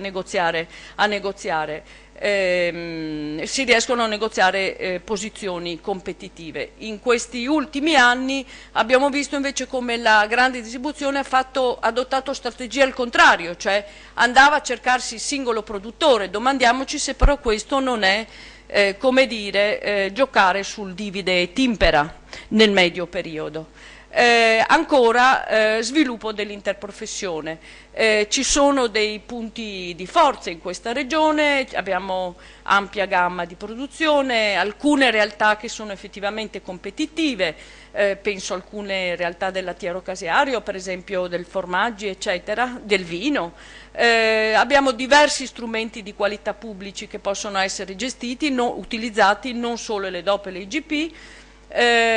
Sicuramente abbiamo a fronte di una frammentazione della struttura produttiva di cui già parlato Rossetto, scarsa concentrazione dell'offerta in molti settori, fa eccezione se volete a cui si associano strategie di marketing, come dire, che potremmo definire molto sfocate, soprattutto in quei settori che non hanno un naturale fattore di concentrazione a valle fatto dall'industria di trasformazione. Ancora, punto di debolezza estremo, questa regione mena vanto sempre di avere il maggior numero di sistemi di certificazione comunitari, è vero. Abbiamo un rilevante 35 DOP e IGP. Se noi andiamo a vedere il prodotto che viene certificato, ripeto, fatte alcune debite eccezioni, noi ci accorgiamo che abbiamo molte denominazioni, soprattutto in campo ortofrutticolo, che si stanno suicidando con le loro mani. Perché si stanno suicidando con le loro mani? Si stanno suicidando con le loro mani perché i produttori agricoli non certificano il prodotto che dovrebbero certificare e lo vendono, questo riguarda anche in parte l'olio, vendono questo prodotto non certificato giocando sul traino di quel poco che viene certificato. Questa è una strategia suicida, perché vuol dire che io faccio concorrenza a me stessa, follia totale, scusate l'enfasi.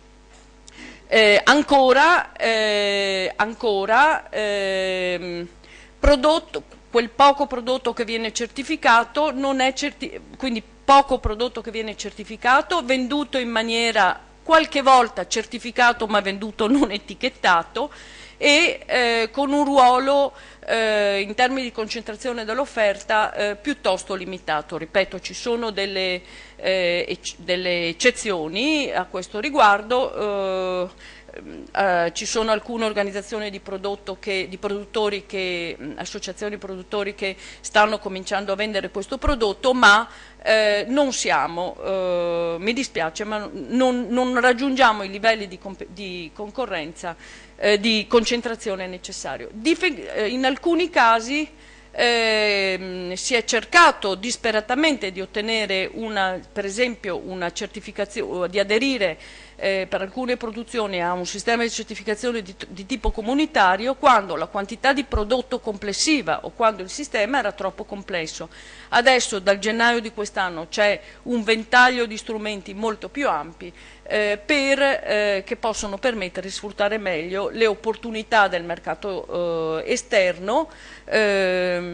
Pensate per esempio all'accordo di libero scambio che si dovrebbe chiudere con gli Stati Uniti, per esempio col Nord America, nuovi mercati emergenti, la domanda di prodotti di qualità che continua a tenere, cioè cede meno rispetto sia sul mercato nazionale che sul mercato comunitario, e le minacce che invece danno al prodotto indifferenziato, associano al prodotto indifferenziato volatilità dei prezzi, difficoltà sostanzialmente difficoltà di remunerazione, perché sostanzialmente ci si mette nelle mani dei comparti a valle. Ancora, mi piace ricordare che quest'altra sfida è una sfida che è sentita, è stata segnalata anche da alcuni produttori, in particolare delle produzioni di qualità. È necessario fare anche un altro salto, cioè non solo quello di aggregarsi intorno a un prodotto, intorno a una filiera, ma è anche quello di aggregarsi tra prodotti diversi, cooperando in rete. per esempio tra i produttori di prodotti di qualità certificata che operano in comparti diversi. Perché? Perché alcune filiere DOP o IGP hanno già realizzato questa fase di concentrazione effettiva dell'offerta, sono reputate, esportano, e ci sono alcune organizzazioni di produttori che hanno un ruolo molto proattivo anche sull'esportazione di questi prodotti. La realizzazione di progetti strategici in rete che travalicano i diversi comparti potrebbe sicuramente aiutare invece quelle indicazioni geografiche, quelle DOP e quelle IGP che sono piccole, sono in difficoltà, che si stanno un po' annaspando, che fanno concorrenza a se stesse e che sono poco coordinate. Da questo punto di vista il nuovo strumento, per esempio il nuovo regolamento comunitario sulla qualità dà delle importanti opportunità per queste produzioni. Per esempio finalmente sarà obbligatorio usare i marchi, e usare i marchi vuol dire rendere riconoscibili questi prodotti a tutti i consumatori. Questo è un punto che dovrebbe cogliere anche il settore del vino, per esempio, pian pianino, e il fatto che lo Stato membro è tenuto a procedere ex officio nel caso di, usi impropri. Ci sono certamente delle minacce, per esempio il fatto che, guardate bene, l'Unione Europea ha finalmente capito che questi strumenti di qualità devono servire a creare valore, e quindi dice: quelle denominazioni che sono inattive per 7 anni, nel senso che non si mettono sul mercato come devono, sono cancellate d'ufficio. Ancora, saper innovare. Sicuramente ci sono realtà competitive, ci sono buone professionalità, però ci sono molte filiere, soprattutto le filiere delle commodity, diciamo, che hanno delle forti inefficienze strutturali di sistemi, in cui la logistica non è arrivata dove è arrivata in altre regioni o in altri paesi europei, dove c'è una scarsa focalizzazione sui prodotti innovativi. Penso per esempio tanto per citarne uno, insomma, al caso di molte produzioni cerealicole in cui adesso c'è una domanda di prodotto differenziato sulla base della qualità, contenuto di proteina e altre componenti caratteristiche, mentre invece le nostre strutture di raccolta e prima lavorazione non sono attrezzate per differenziare questo prodotto e quindi cercare canali di sbocco, vendere su canali di sbocco diversificati queste cose.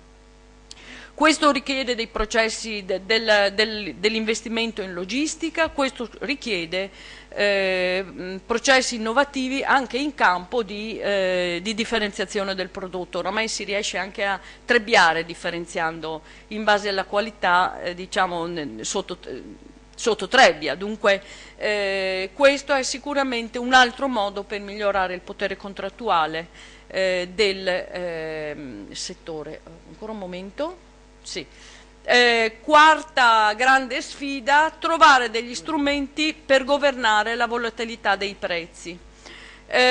Sicuramente è ora di far partire di nuovo come si deve, cioè per davvero l'operatività basata sui mercati a termine. Il frumento adesso, se non è successo qualcosa oggi, è precipitato. Chi aveva sotto mano, chi aveva fatto contratti a termine, è un esempio specifico, si trova salvaguardato. Lo stesso studio dei mercati a termine segnalava come questo sarebbe avvenuto, e quindi si sarebbero potuti adottare dei comportamenti diciamo proattivi, che non hanno infilato i produttori in questa gora di precipizio. Ancora, ripeto, sicuramente oltre all'accorciamento delle filiere, che vuol dire contratto direttamente, sicuramente anche la promozione della vendita diretta, laddove però c'è massa critica e c'è organizzazione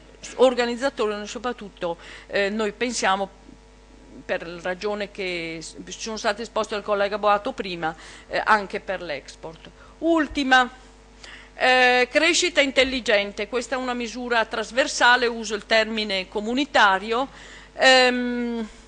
insomma, facendo questa indagine sulle produzioni di qualità ci siamo accorti che è fondamentale. Molti produttori non aderiscono perché hanno bisogno di essere formati alla qualità, e per formati alla qualità intendo anche a come si gestisce un bene in proprietà comune che in questo caso è il valore immateriale, il brevetto, se volete, come in termine appropriato, di quella determinata produzione di qualità, di quella determinata denominazione. Quindi molto va fatto sui produttori per fargli fare questo salto di qualità. I consorzi di tutela e le organizzazioni professionali presenti in sala non me ne abbiano, se devo dire però che in alcuni consorzi di tutela è necessario fare interventi di formazione manageriale, perché alcuni consorzi di tutela non hanno probabilmente piena consapevolezza pure loro di che cosa vuol dire adottare strategie. Alcuni consorzi di tutela non sanno neanche quanto prodotto stanno tutelando, questo riguarda anche alcuni casi dei vini. Questo significa che come faccio io a tutelare una cosa che non so neanche che cosa ho, e così probabilmente in termini di management orientato alla vendita e alla strategia di marketing più appropriato, probabilmente molto c'è da fare anche in alcune OP. Questo non vuol dire che non ci siano dei consorzi di tutela assolutamente efficienti e così delle organizzazioni di prodotto. Infine, l'ultima sfida è quella che abbiamo chiamato colmare l'assordante vuoto informativo dei consumatori. Come consumatori tutti noi siamo bersagliati da comunicazione in campo alimentare la più svariata e la più vuota di significato essenziale. Ecco perché è assordante. Tutti noi sappiamo, e una recente indagine comunitaria ce l'ha confermato, che, tanto per darvi un numero, sa che cosa vuol dire prodotto biologico, mi pare il 25%, adesso non mi ricordo il numero esatto, dei consumatori italiani. Allora, cosa volete che promuoviamo il biologico se questa è la quota? E così per tutte gli altri sistemi di qualità. È necessario informare i consumatori. I consumatori sono informati solo quando c'è uno scandalo. Bene, bisogna anche che informiamo i consumatori che il fatto che ci sia uno scandalo e che venga bloccato il latte con le micotossine dentro è anche un segnale che i sistemi di controllo funzionano e dunque i consumatori sono tutelati. E da ultimo una cosa piuttosto sorprendente, poi me ne vado, è che non esiste che noi la Regione Veneto si riempia la bocca di qualità, qualità, qualità, se sui sistemi di qualità regionali manca un sistema informativo adeguato. Ci sono delle informazioni che ci vengono date dagli enti di certificazione, però io credo che consorzi di tutela o organizzazioni di prodotto debbano, di concerto con gli enti di certificazione e con gli organismi pubblici, mettere in piedi un sistema informativo che consenta di capire quanto effettivamente di queste produzioni di qualità arrivano al mercato finale etichettate e quanto invece sono semplicemente medagliette di cartone appese sulla giacca di qualcuno. Scusate l'enfasi forse, grazie. Bene, dottor Trestini, per l'ultima focus area che riguarda la gestione dei rischi, il sostegno alla gestione dei rischi nella nuova programmazione. Buongiorno a tutti. Allora, io vi presento l'ultima parte che fa riferimento al focus B relativamente alla priorità 3, ovvero al sostegno alla gestione dei rischi aziendali.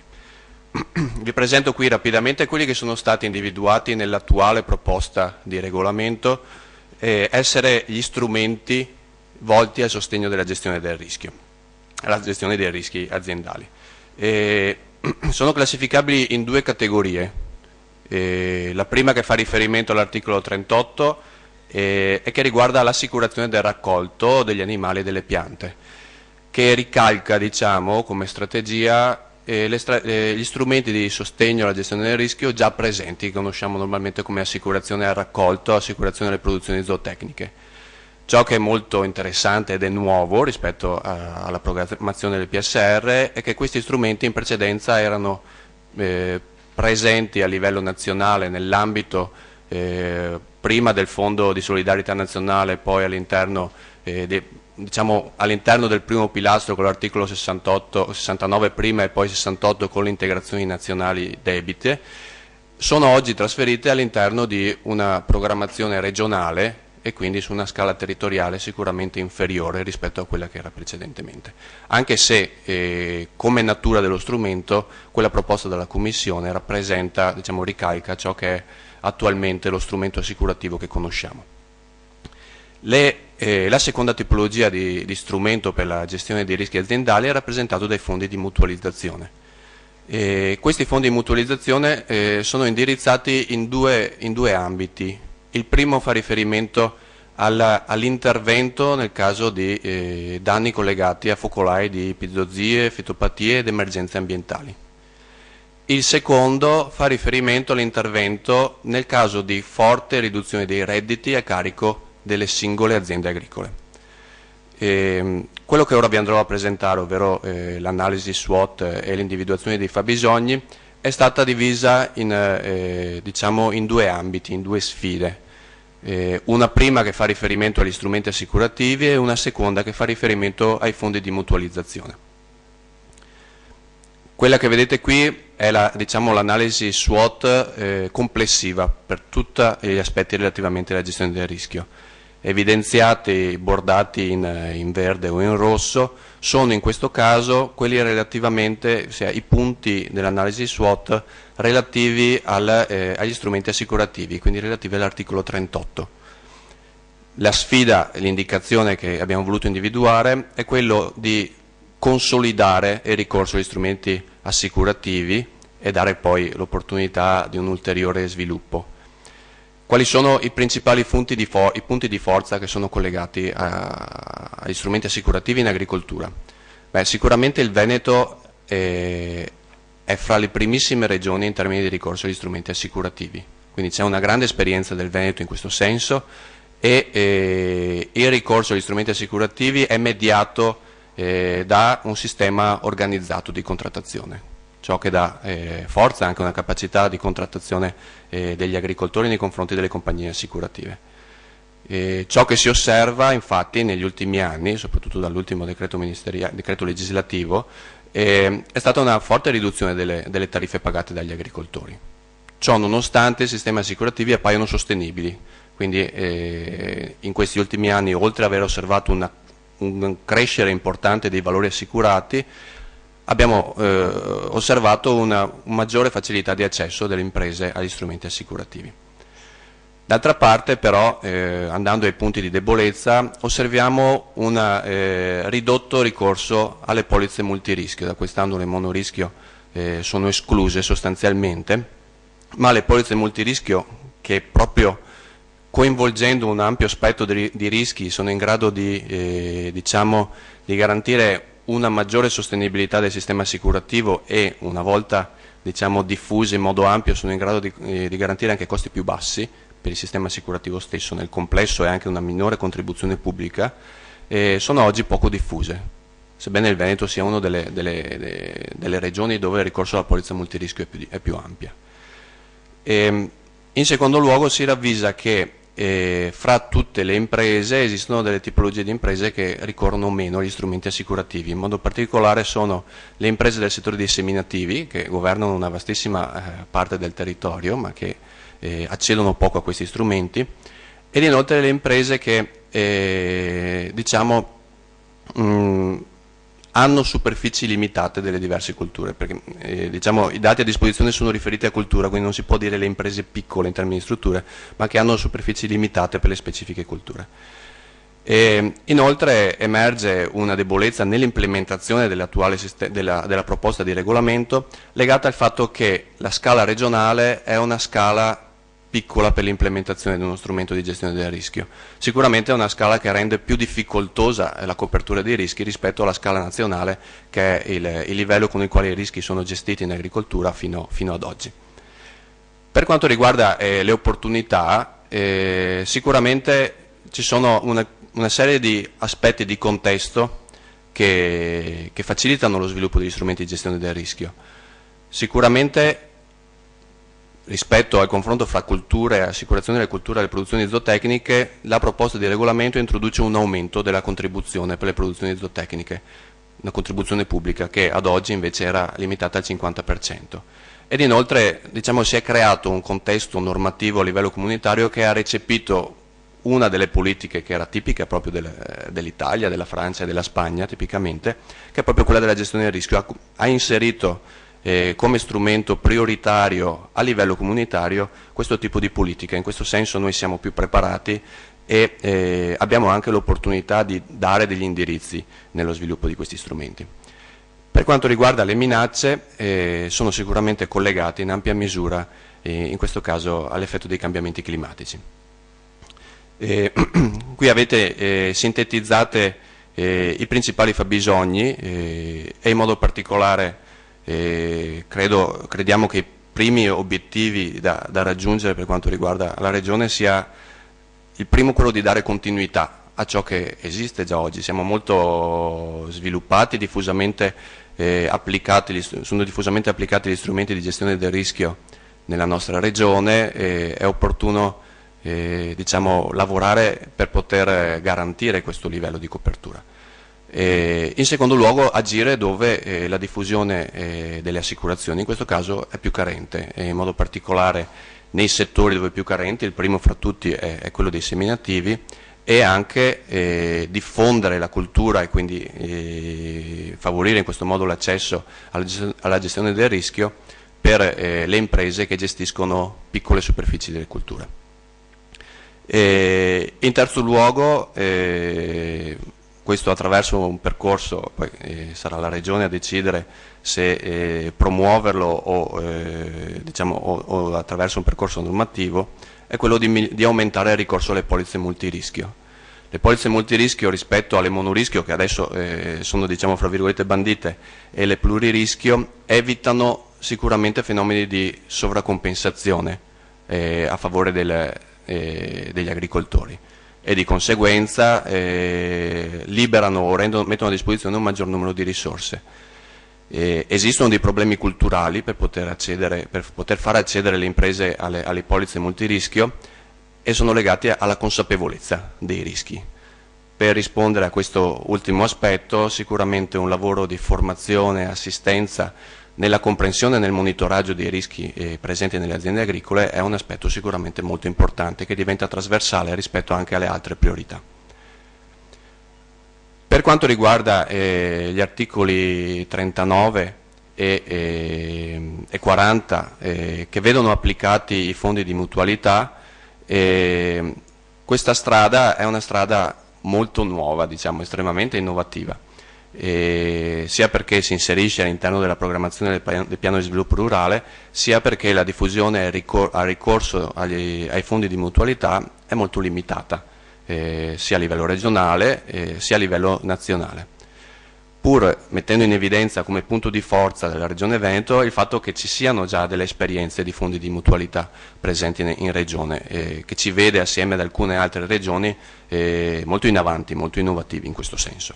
Però la dimensione, seppur in termini assoluti, risulta in alcuni casi anche abbastanza importanti, in termini relativi rispetto alla dimensione delle risorse poste nella gestione del rischio, risultano ancora abbastanza limitate. Fra i punti di debolezza c'è sicuramente il fatto che mentre esiste un'esperienza nel settore delle produzioni agricole e delle culture per quanto riguarda il ricorso ai fondi di mutualità, le esperienze possono dirsi pressoché nulle nell'ambito delle produzioni zootecniche.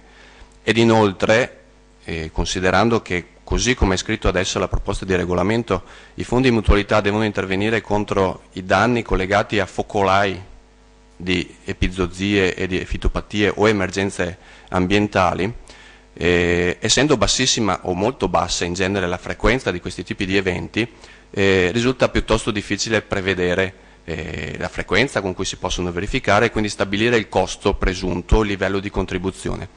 E ciò rende anche molto difficile una partecipazione volontaria da parte delle imprese nei confronti di questi rischi, che essendo così poco frequenti sono ritenuti in tal caso assenti.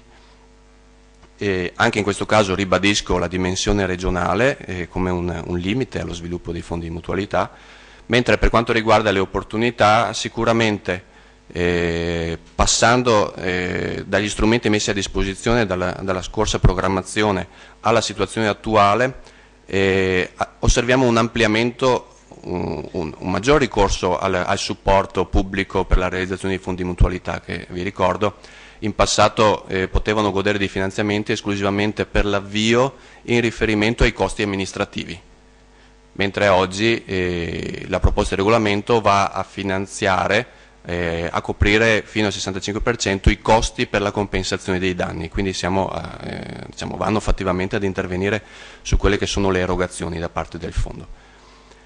I fabbisogni individuati sono quindi quelli di promuovere la costituzione di fondi di rilevanti dimensioni, in modo particolare andando ad aggregare o a coordinare i fondi di mutualità sviluppati a livello territoriale. In questo modo la condivisione dei rischi riduce fortemente la probabilità di fallimento o di incapacità del fondo di risarcire i danni per i quali gli associati al fondo hanno contribuito alla costituzione del fondo stesso. Inoltre è opportuno sviluppare una sinergia con gli interventi previsti dall'articolo 19 che fanno riferimento al ripristino del potenziale produttivo danneggiato o alla prevenzione dei potenziali produttivi dai danni catastrofali.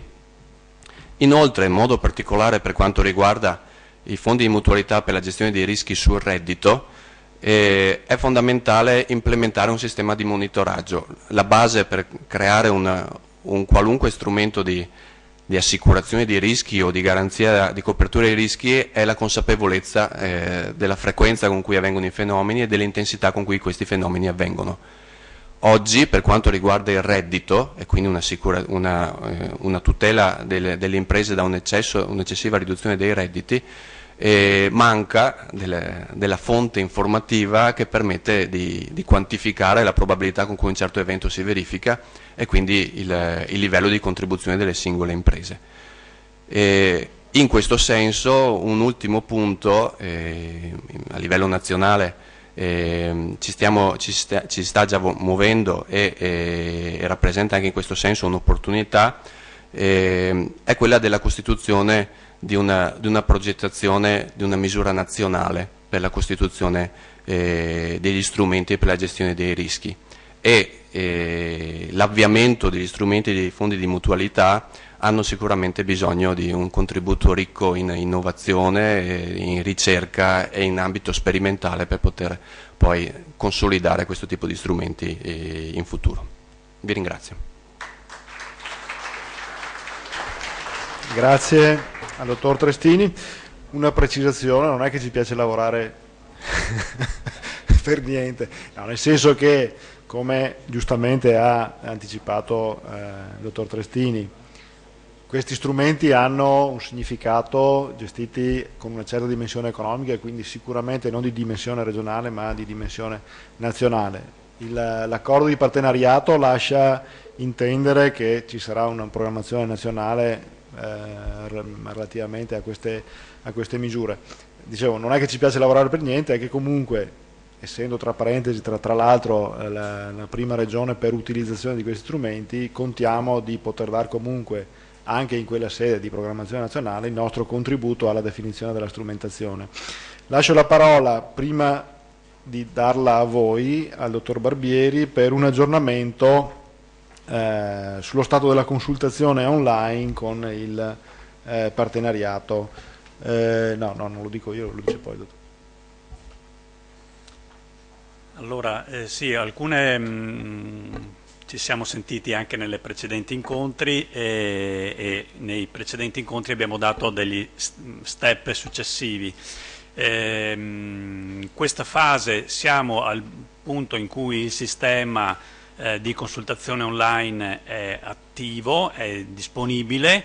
In questi giorni l'assessorato sta spedendo ai oltre 70 partner in questo momento individuati e poi successivamente eventualmente ad altri le credenziali di accesso al sistema e quindi già da oggi chi l'avesse già ricevuta, la struttura, l'ente che l'ha già ricevuta può accedervi.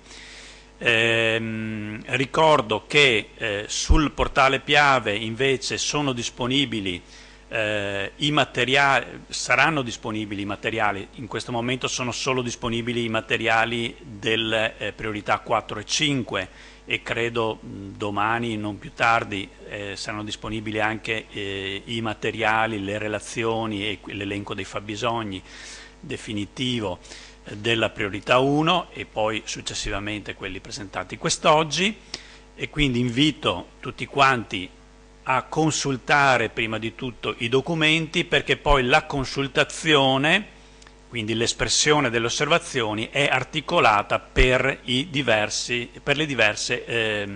priorità e per i diversi fabbisogni che sono stati individuati. Quindi viene richiesta di esplicitare, ove si ritenesse opportuno, ovviamente, se non c'è nulla da dire ovviamente non si dice nulla, ma ove ci fosse qualcosa, la necessità, l'opportunità di dare un contributo su quel specifico fabbisogno individuato, di dare appunto di fare l'osservazione.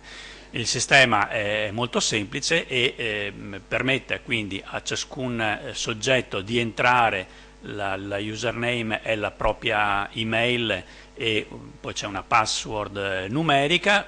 Tutti questi dati sono stati trasmessi, stanno per essere trasmessi a ciascun soggetto. Abbiamo avuto qualche problema per l'introduzione dell'obbligo della trasmissione via PEC e quindi via posta certificata, e quindi questo ha rallentato un attimino di qualche giorno questa trasmissione, ma insomma è questione di ore, di giorni, insomma, ecco. Quindi da oggi fino a perlomeno a settembre, all'inizio di settembre, poi vedremo quando si chiuderà questa prima fase di consultazione, è possibile fare le osservazioni. Ciascun soggetto può fare un commento sui fabbisogni, ma anche c'è la possibilità di introdurre nuovi fabbisogni qualora si ritenesse opportuno questa cosa. Questi poi vengono pubblicati e quindi sono a disposizione di tutti gli utenti del web. La pubblicazione permette di vedere tutto ciò che è stato osservato e quindi insomma c'è anche una trasparenza e tracciabilità di tutto questo percorso, elementi, tracciabilità e trasparenza che sono degli elementi che ci vengono anche espressamente richiesti dalla procedura comunitaria. Detto questo, non c'è molto altro da dire e quindi lascio la parola a Piero. Bene, chiamerei i relatori al tavolo.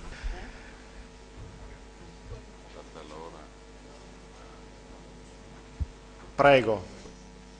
Sì, adesso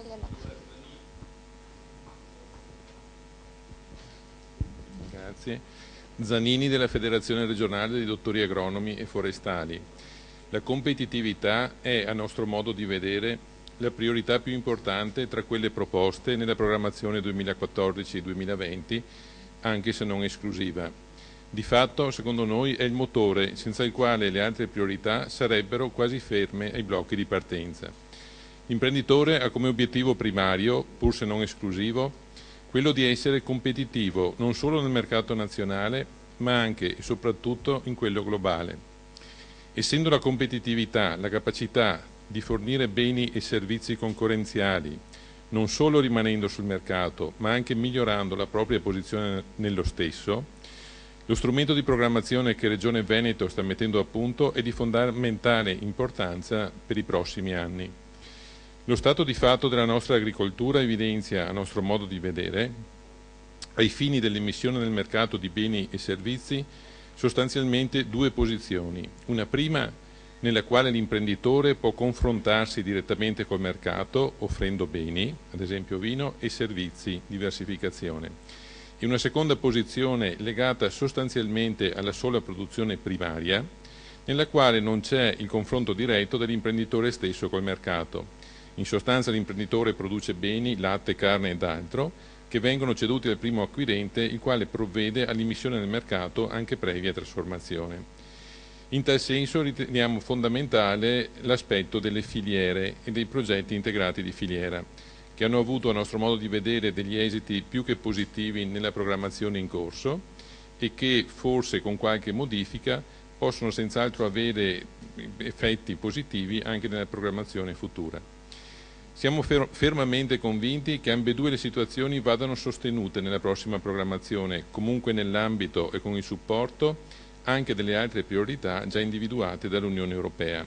Il nostro contributo come Federazione regionale dei dottori agronomi e dei dottori forestali sarà quello di individuare nella programmazione 2007-2013 tutti gli aspetti ritenuti secondo noi positivi, integrandoli e accompagnandoli da suggerimenti, osservazioni, proposte utili a migliorare ulteriormente lo strumento 2014-2020.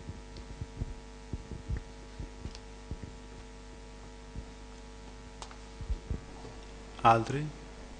Là in fondo.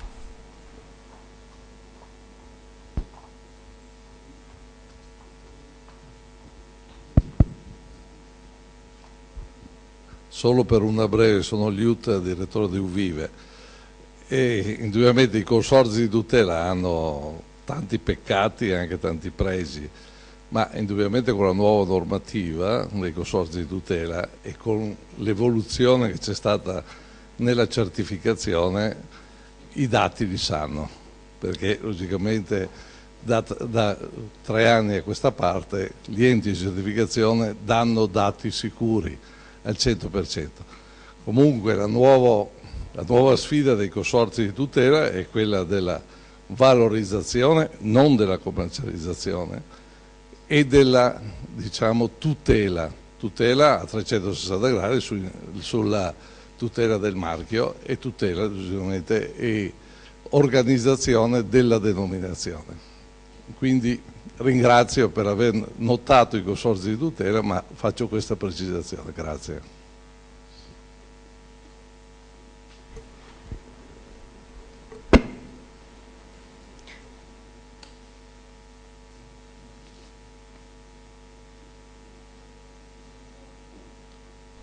Chiamata in causa dall'ultimo intervento, da un lato abbiamo ben presente la differenza tra, parlo come il Papa perché è un lavoro di gruppo quindi parlo al plurale, abbiamo ben presente la funzione specifica di tutela e di valorizzazione dei consorzi di tutela, che è diversa certamente da chi ha compito di commercializzazione.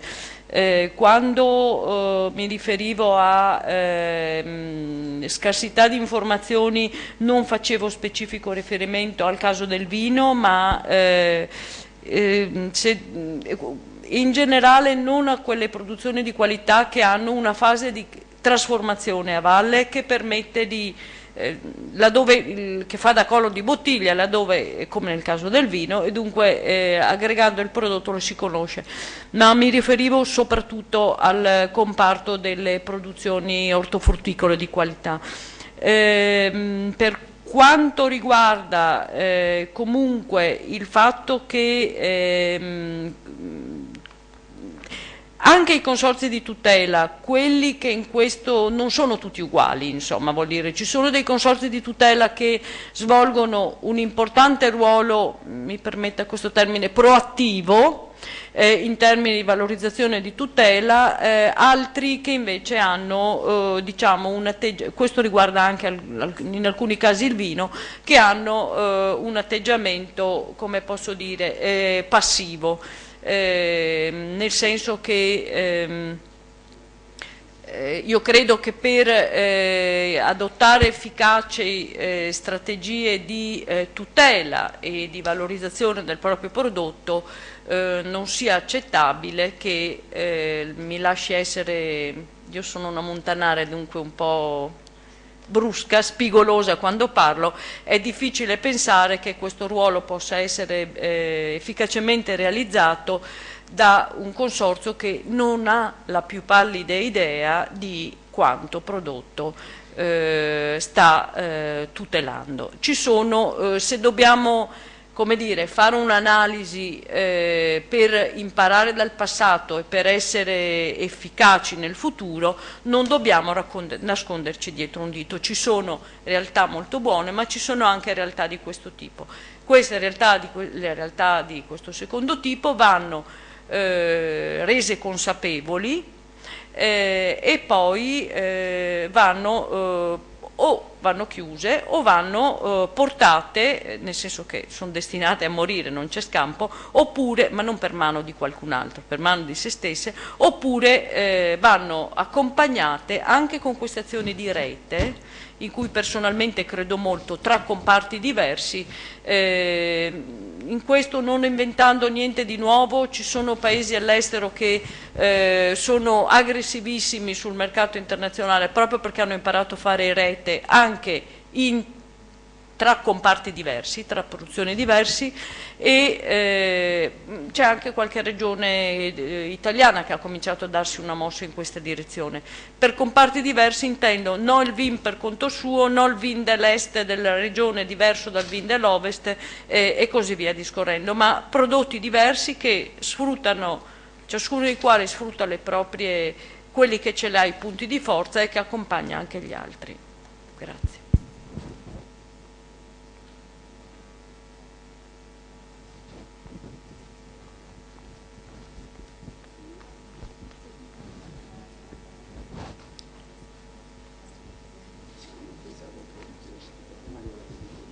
Armando Serena del Consorzio Tutela Vini Montello e Colli Esolani.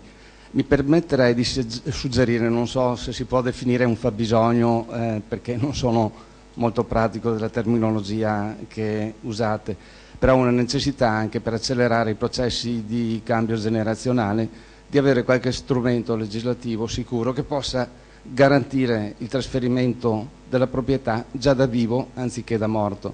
Cioè succede post morte in pratica con il testamento.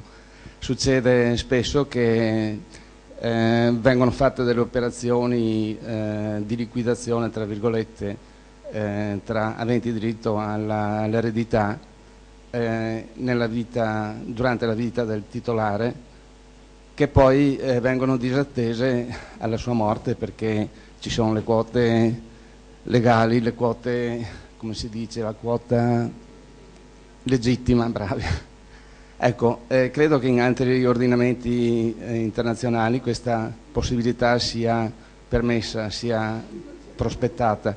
Se ci fosse, credo, la possibilità che un imprenditore possa decidere da vivo la destinazione dei beni, dei suoi beni, delle sue proprietà, probabilmente anche i giovani sarebbero incentivati a cambiare, a fare il cambio generazionale in anticipo. Grazie.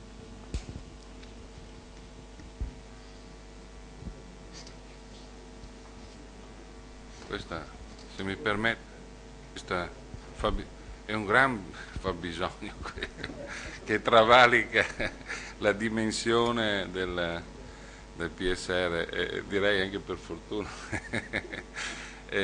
Capisco l'esigenza, mi pare che qualcosa anche in termini di ingegneria sia stato messo in campo con qualche rischio per i funzionari, perché si sta lavorando, lo dico da esterno, quindi non parlo, però così osservando attentamente, quindi direi che l'istituzione, soprattutto nella nostra regione, attenta anche a queste questioni ci sia stata. Si può solo registrare questo, perché è una annosa questione che ci trasciniamo dalla nostra Costituzione, insomma, no? L'impianto della nostra Costituzione. Faccio solo notare che c'è anche una funzione sociale della proprietà, quindi è vero che chi ha, soprattutto self-made man, che ha costruito l'azienda, vorrebbe essere lì sempre presente anche post mortem, ma questo è difficile, insomma, da raggiungere. Non so in futuro con i meccanismi.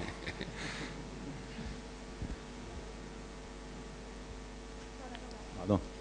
Sì, volevo esprimere una valutazione positiva sul lavoro che è stato fatto, nel senso che oggi anche dalle relazioni dei professori abbiamo sentito come ci sia una vera e più forte attenzione al mercato.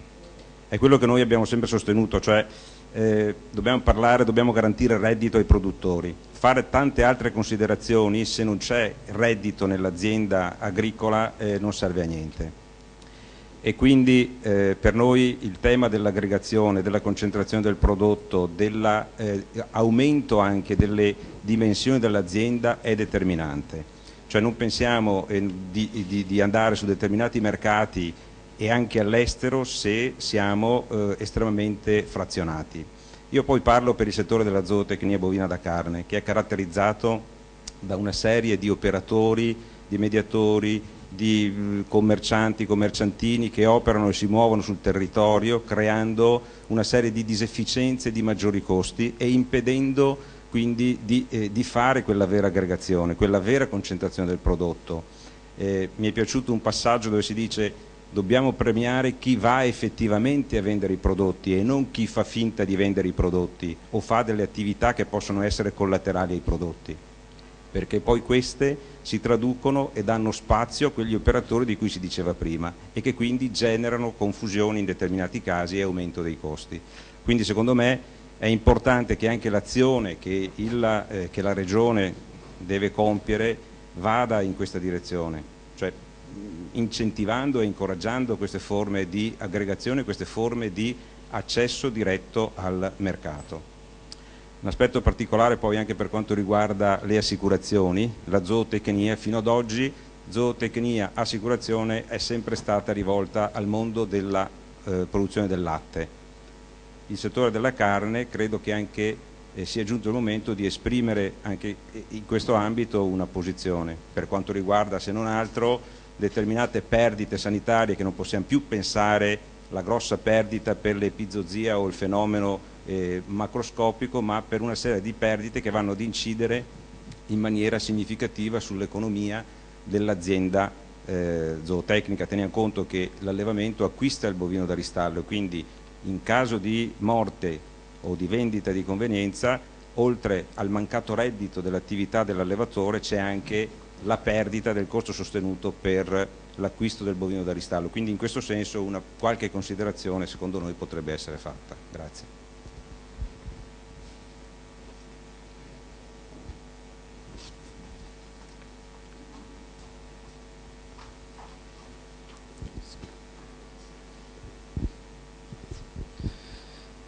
Menazza della Copagri.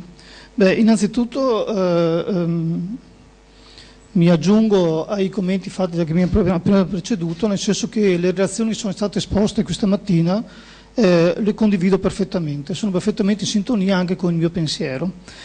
Quindi si tratterà adesso di riuscire a trovare degli strumenti operativi per rendere efficienti ed efficaci le proposte che sono state avanzate.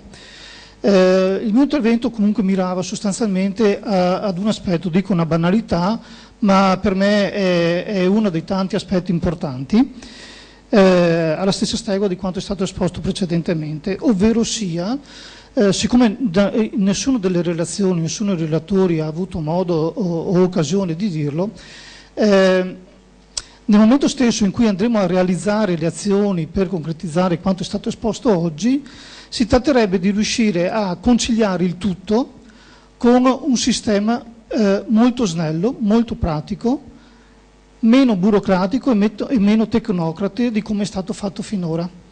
Perché la burocrazia è quella che ha impedito a tutt'oggi ad avere minor accesso alle misure che sono state presentate nelle varie fasi di bandi di PSR, perché spesso e volentieri ci siamo scontrati con particolarismi che hanno creato non poche difficoltà sia alle imprese agricole che anche ai funzionari e agli ispettori che dovevano preservare e garantire la giusta destinazione delle risorse.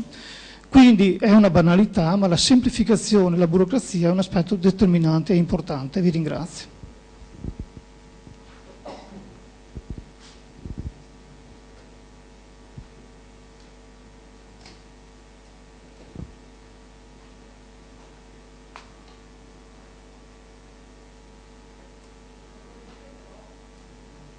È un fabbisogno, quindi va. È chiaro che bisogna trovare un giusto compromesso, io non sono un funzionario della Regione quindi mi permetto di dirlo a ruota libera, bisogna trovare un giusto compromesso tra quello che però è, come dire, snellezza, che non voglia dire mani libere per fare quello che voglio da parte del beneficiario e che dia un'adeguata garanzia al contribuente che ha pagato ha cacciato quei denari scarsi per quel destino, insomma, perché c'è anche questo da considerare.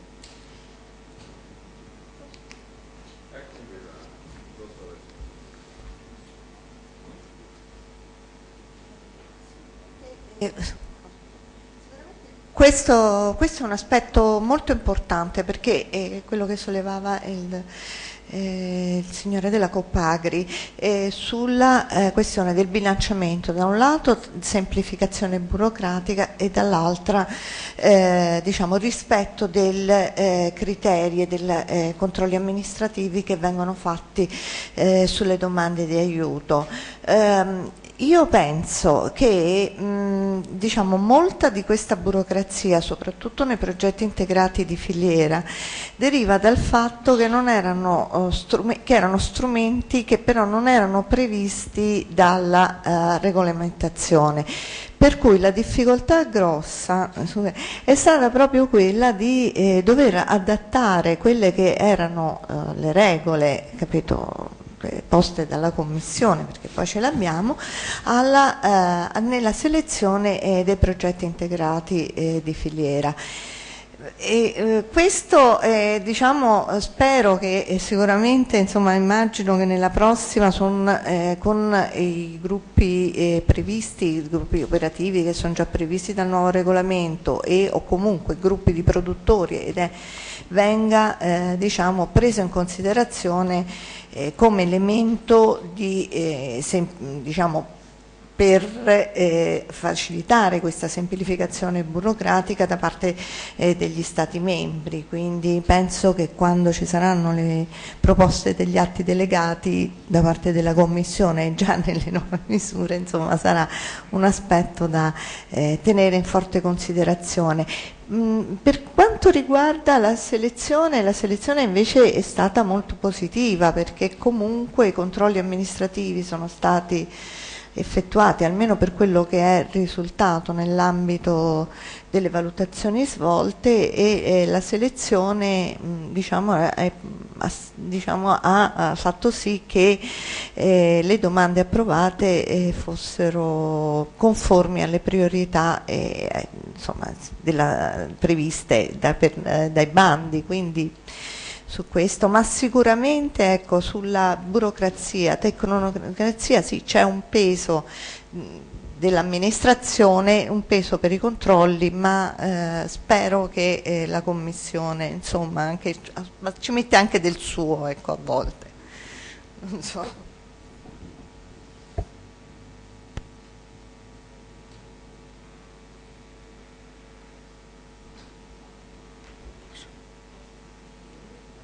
Chiudere.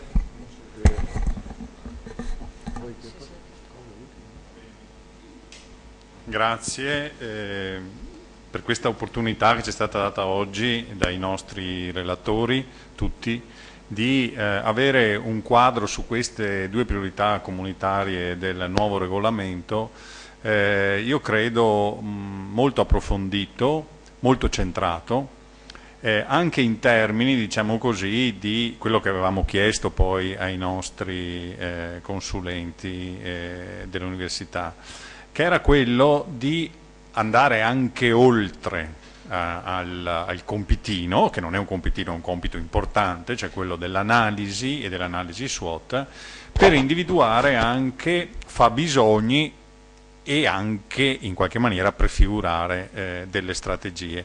Credo che molte volte, no, sia venuto fuori diciamo così, l'indicazione di una traccia, di un sentiero da percorrere che come molti di voi hanno colto è stato, e ringrazio anche quelli che hanno apprezzato questo lavoro, hanno dichiarato di apprezzare questo lavoro, che molte volte ci dà anche degli indirizzi, diciamo, piuttosto puntuali su quelli che potranno essere gli sviluppi a livello di poi strategia, di individuazione delle strategie e delle azioni che bisognerà fare. Per questo è fondamentale anche il vostro contributo. Lo dico a voi che siete presenti, lo dico anche a tutti i contatti streaming. Mi piaceva ricordare anche che questi incontri sono trasmessi via web, c'è stato un buonissimo successo nel scorso incontro e un ottimo successo, si parlava all'inizio della mattina di 270 contatti anche di queste operazioni, quindi siamo in molti di più in realtà che stiamo partecipando a questi incontri e questo ci fa piacere. Notavo, così diciamo, anche do la mia impressione anche su alcuni degli interventi proprio per chiudere, perché ovviamente conclusioni non è il caso di farne, sono alcune sottolineature, ecco, che vi propongo. Notavo che molte volte viene fuori, è stata citata la parola, diciamo così, che il concetto che sono stati rappresentati in maniera efficace quelli che sono i fabbisogni relativamente all'aspetto della competitività e dell'organizzazione della filiera.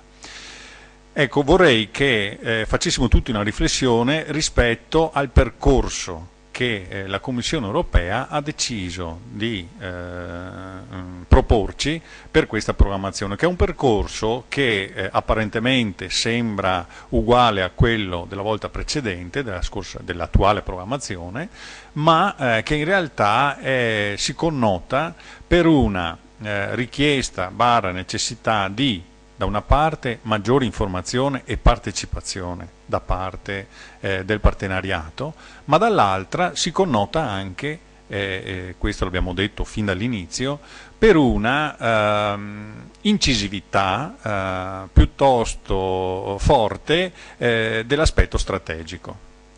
E mi spiego con parole magari un po' meno alte ma più semplici. Quando c'è stato anche un articolo di recente, un articolo di fondo di Frascarelli sull'informatore agrario, che ha parlato di alcune parole chiave della nuova PAC. Lui si riferiva prevalentemente, diciamo, al primo pilastro, però sono le parole che possiamo applicare tranquillamente anche a questo. Una è competitività, l'altra è innovazione, un'altra è beni pubblici, sono tutti i temi che oggi abbiamo tutti quanti toccato, e un'altra che è venuta fuori proprio nell'ultimo intervento, ringrazio Menazza della Copagri per questa sottolineatura, che è selettività. Io l'ho collegata immediatamente con la risposta, non l'ho detta io, non ci eravamo messi d'accordo, con la risposta, la collego immediatamente con la risposta che la professoressa De Francesco ha anche dato. Diciamo che la forte selettività, il forte orientamento strategico che questa programmazione intende dare, si traduce poi nel fatto che non ci sono le risorse per soddisfare tutti i bisogni. E quindi la semplificazione si collega nel momento in cui noi come Regione, insieme con voi, facciamo delle scelte che sono abbastanza chiare. Cioè decidiamo di privilegiare e di soddisfare alcuni bisogni, alcuni fabbisogni, al posto di altri. Molte volte quella che noi chiamiamo, e che è burocrazia, è dovuta alla necessità di selezionare rispetto a degli obiettivi che sono, uso un termine che è stato venuto fuori più volte oggi, un po' sfocati. Noi come Regione da questo punto di vista abbiamo esercitato, come anche sottolineava la dottoressa Ricciardulli, dei criteri di selezione soprattutto nel settore, nell'asse 1 in questa programmazione, nel settore competitività, quelle imprese, molto molto incisivi. In questa prossima programmazione questo aspetto è fortemente, ancora più fortemente sostenuto dal processo che stiamo svolgendo. Quando andrete a fare l'individuazione, diciamo i commenti sui fabbisogni, e ancora di più quando andremo a farli sulle strategie, ricordiamoci che quello che ne uscirà sarà un'individuazione non generica, non generalista, non orientativa di quello che andremo a fare, ma dovrà essere un'indicazione piuttosto puntuale. E quindi saranno premiati / sostenuti gli interventi che realmente possono servire per migliorare la competitività, per migliorare il reddito delle aziende. Dovremo fare delle scelte chiare e credo che questo sia la prima, diciamo così, l'elemento fondamentale per arrivare anche ad una semplificazione per quanto riguarda gli aspetti procedurali. Devo anche dire però che le schede, adesso la Commissione ci sta inondando di documenti.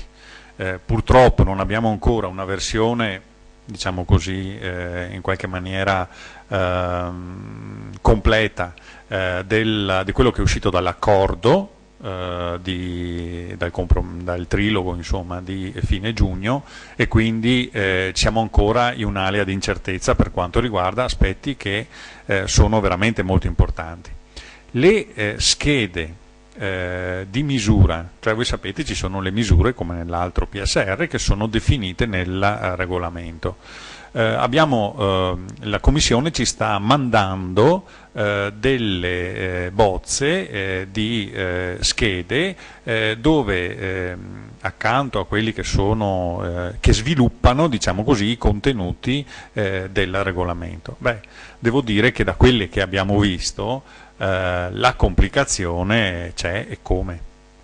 Sono veramente ad un livello di dettaglio, richiedono un livello di definizione molto spinto e quindi diciamo così, la scrittura sarà come questa volta molto precisa, molto puntuale e chiuderà tutta una serie di strade e richiederà tutta una serie di verifiche, e questo è ovviamente trovare quello che si diceva prima, l'equilibrio, no?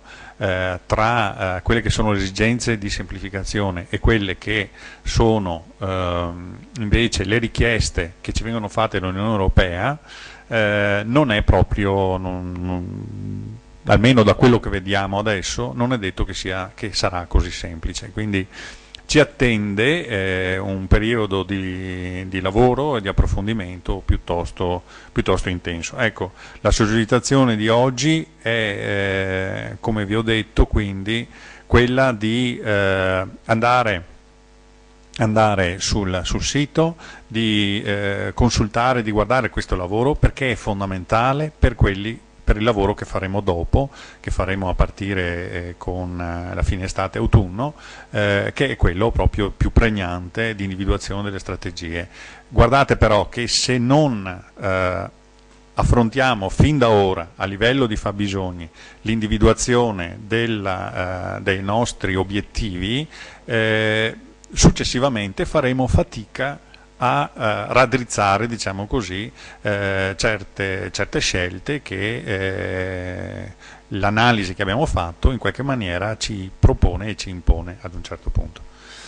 Bene, io ho finito, vi ringrazio e ci vediamo il 31 per l'ultimo appuntamento di questa parte che è dedicato alla priorità 6, quella sull'inclusione sociale e lo sviluppo locale.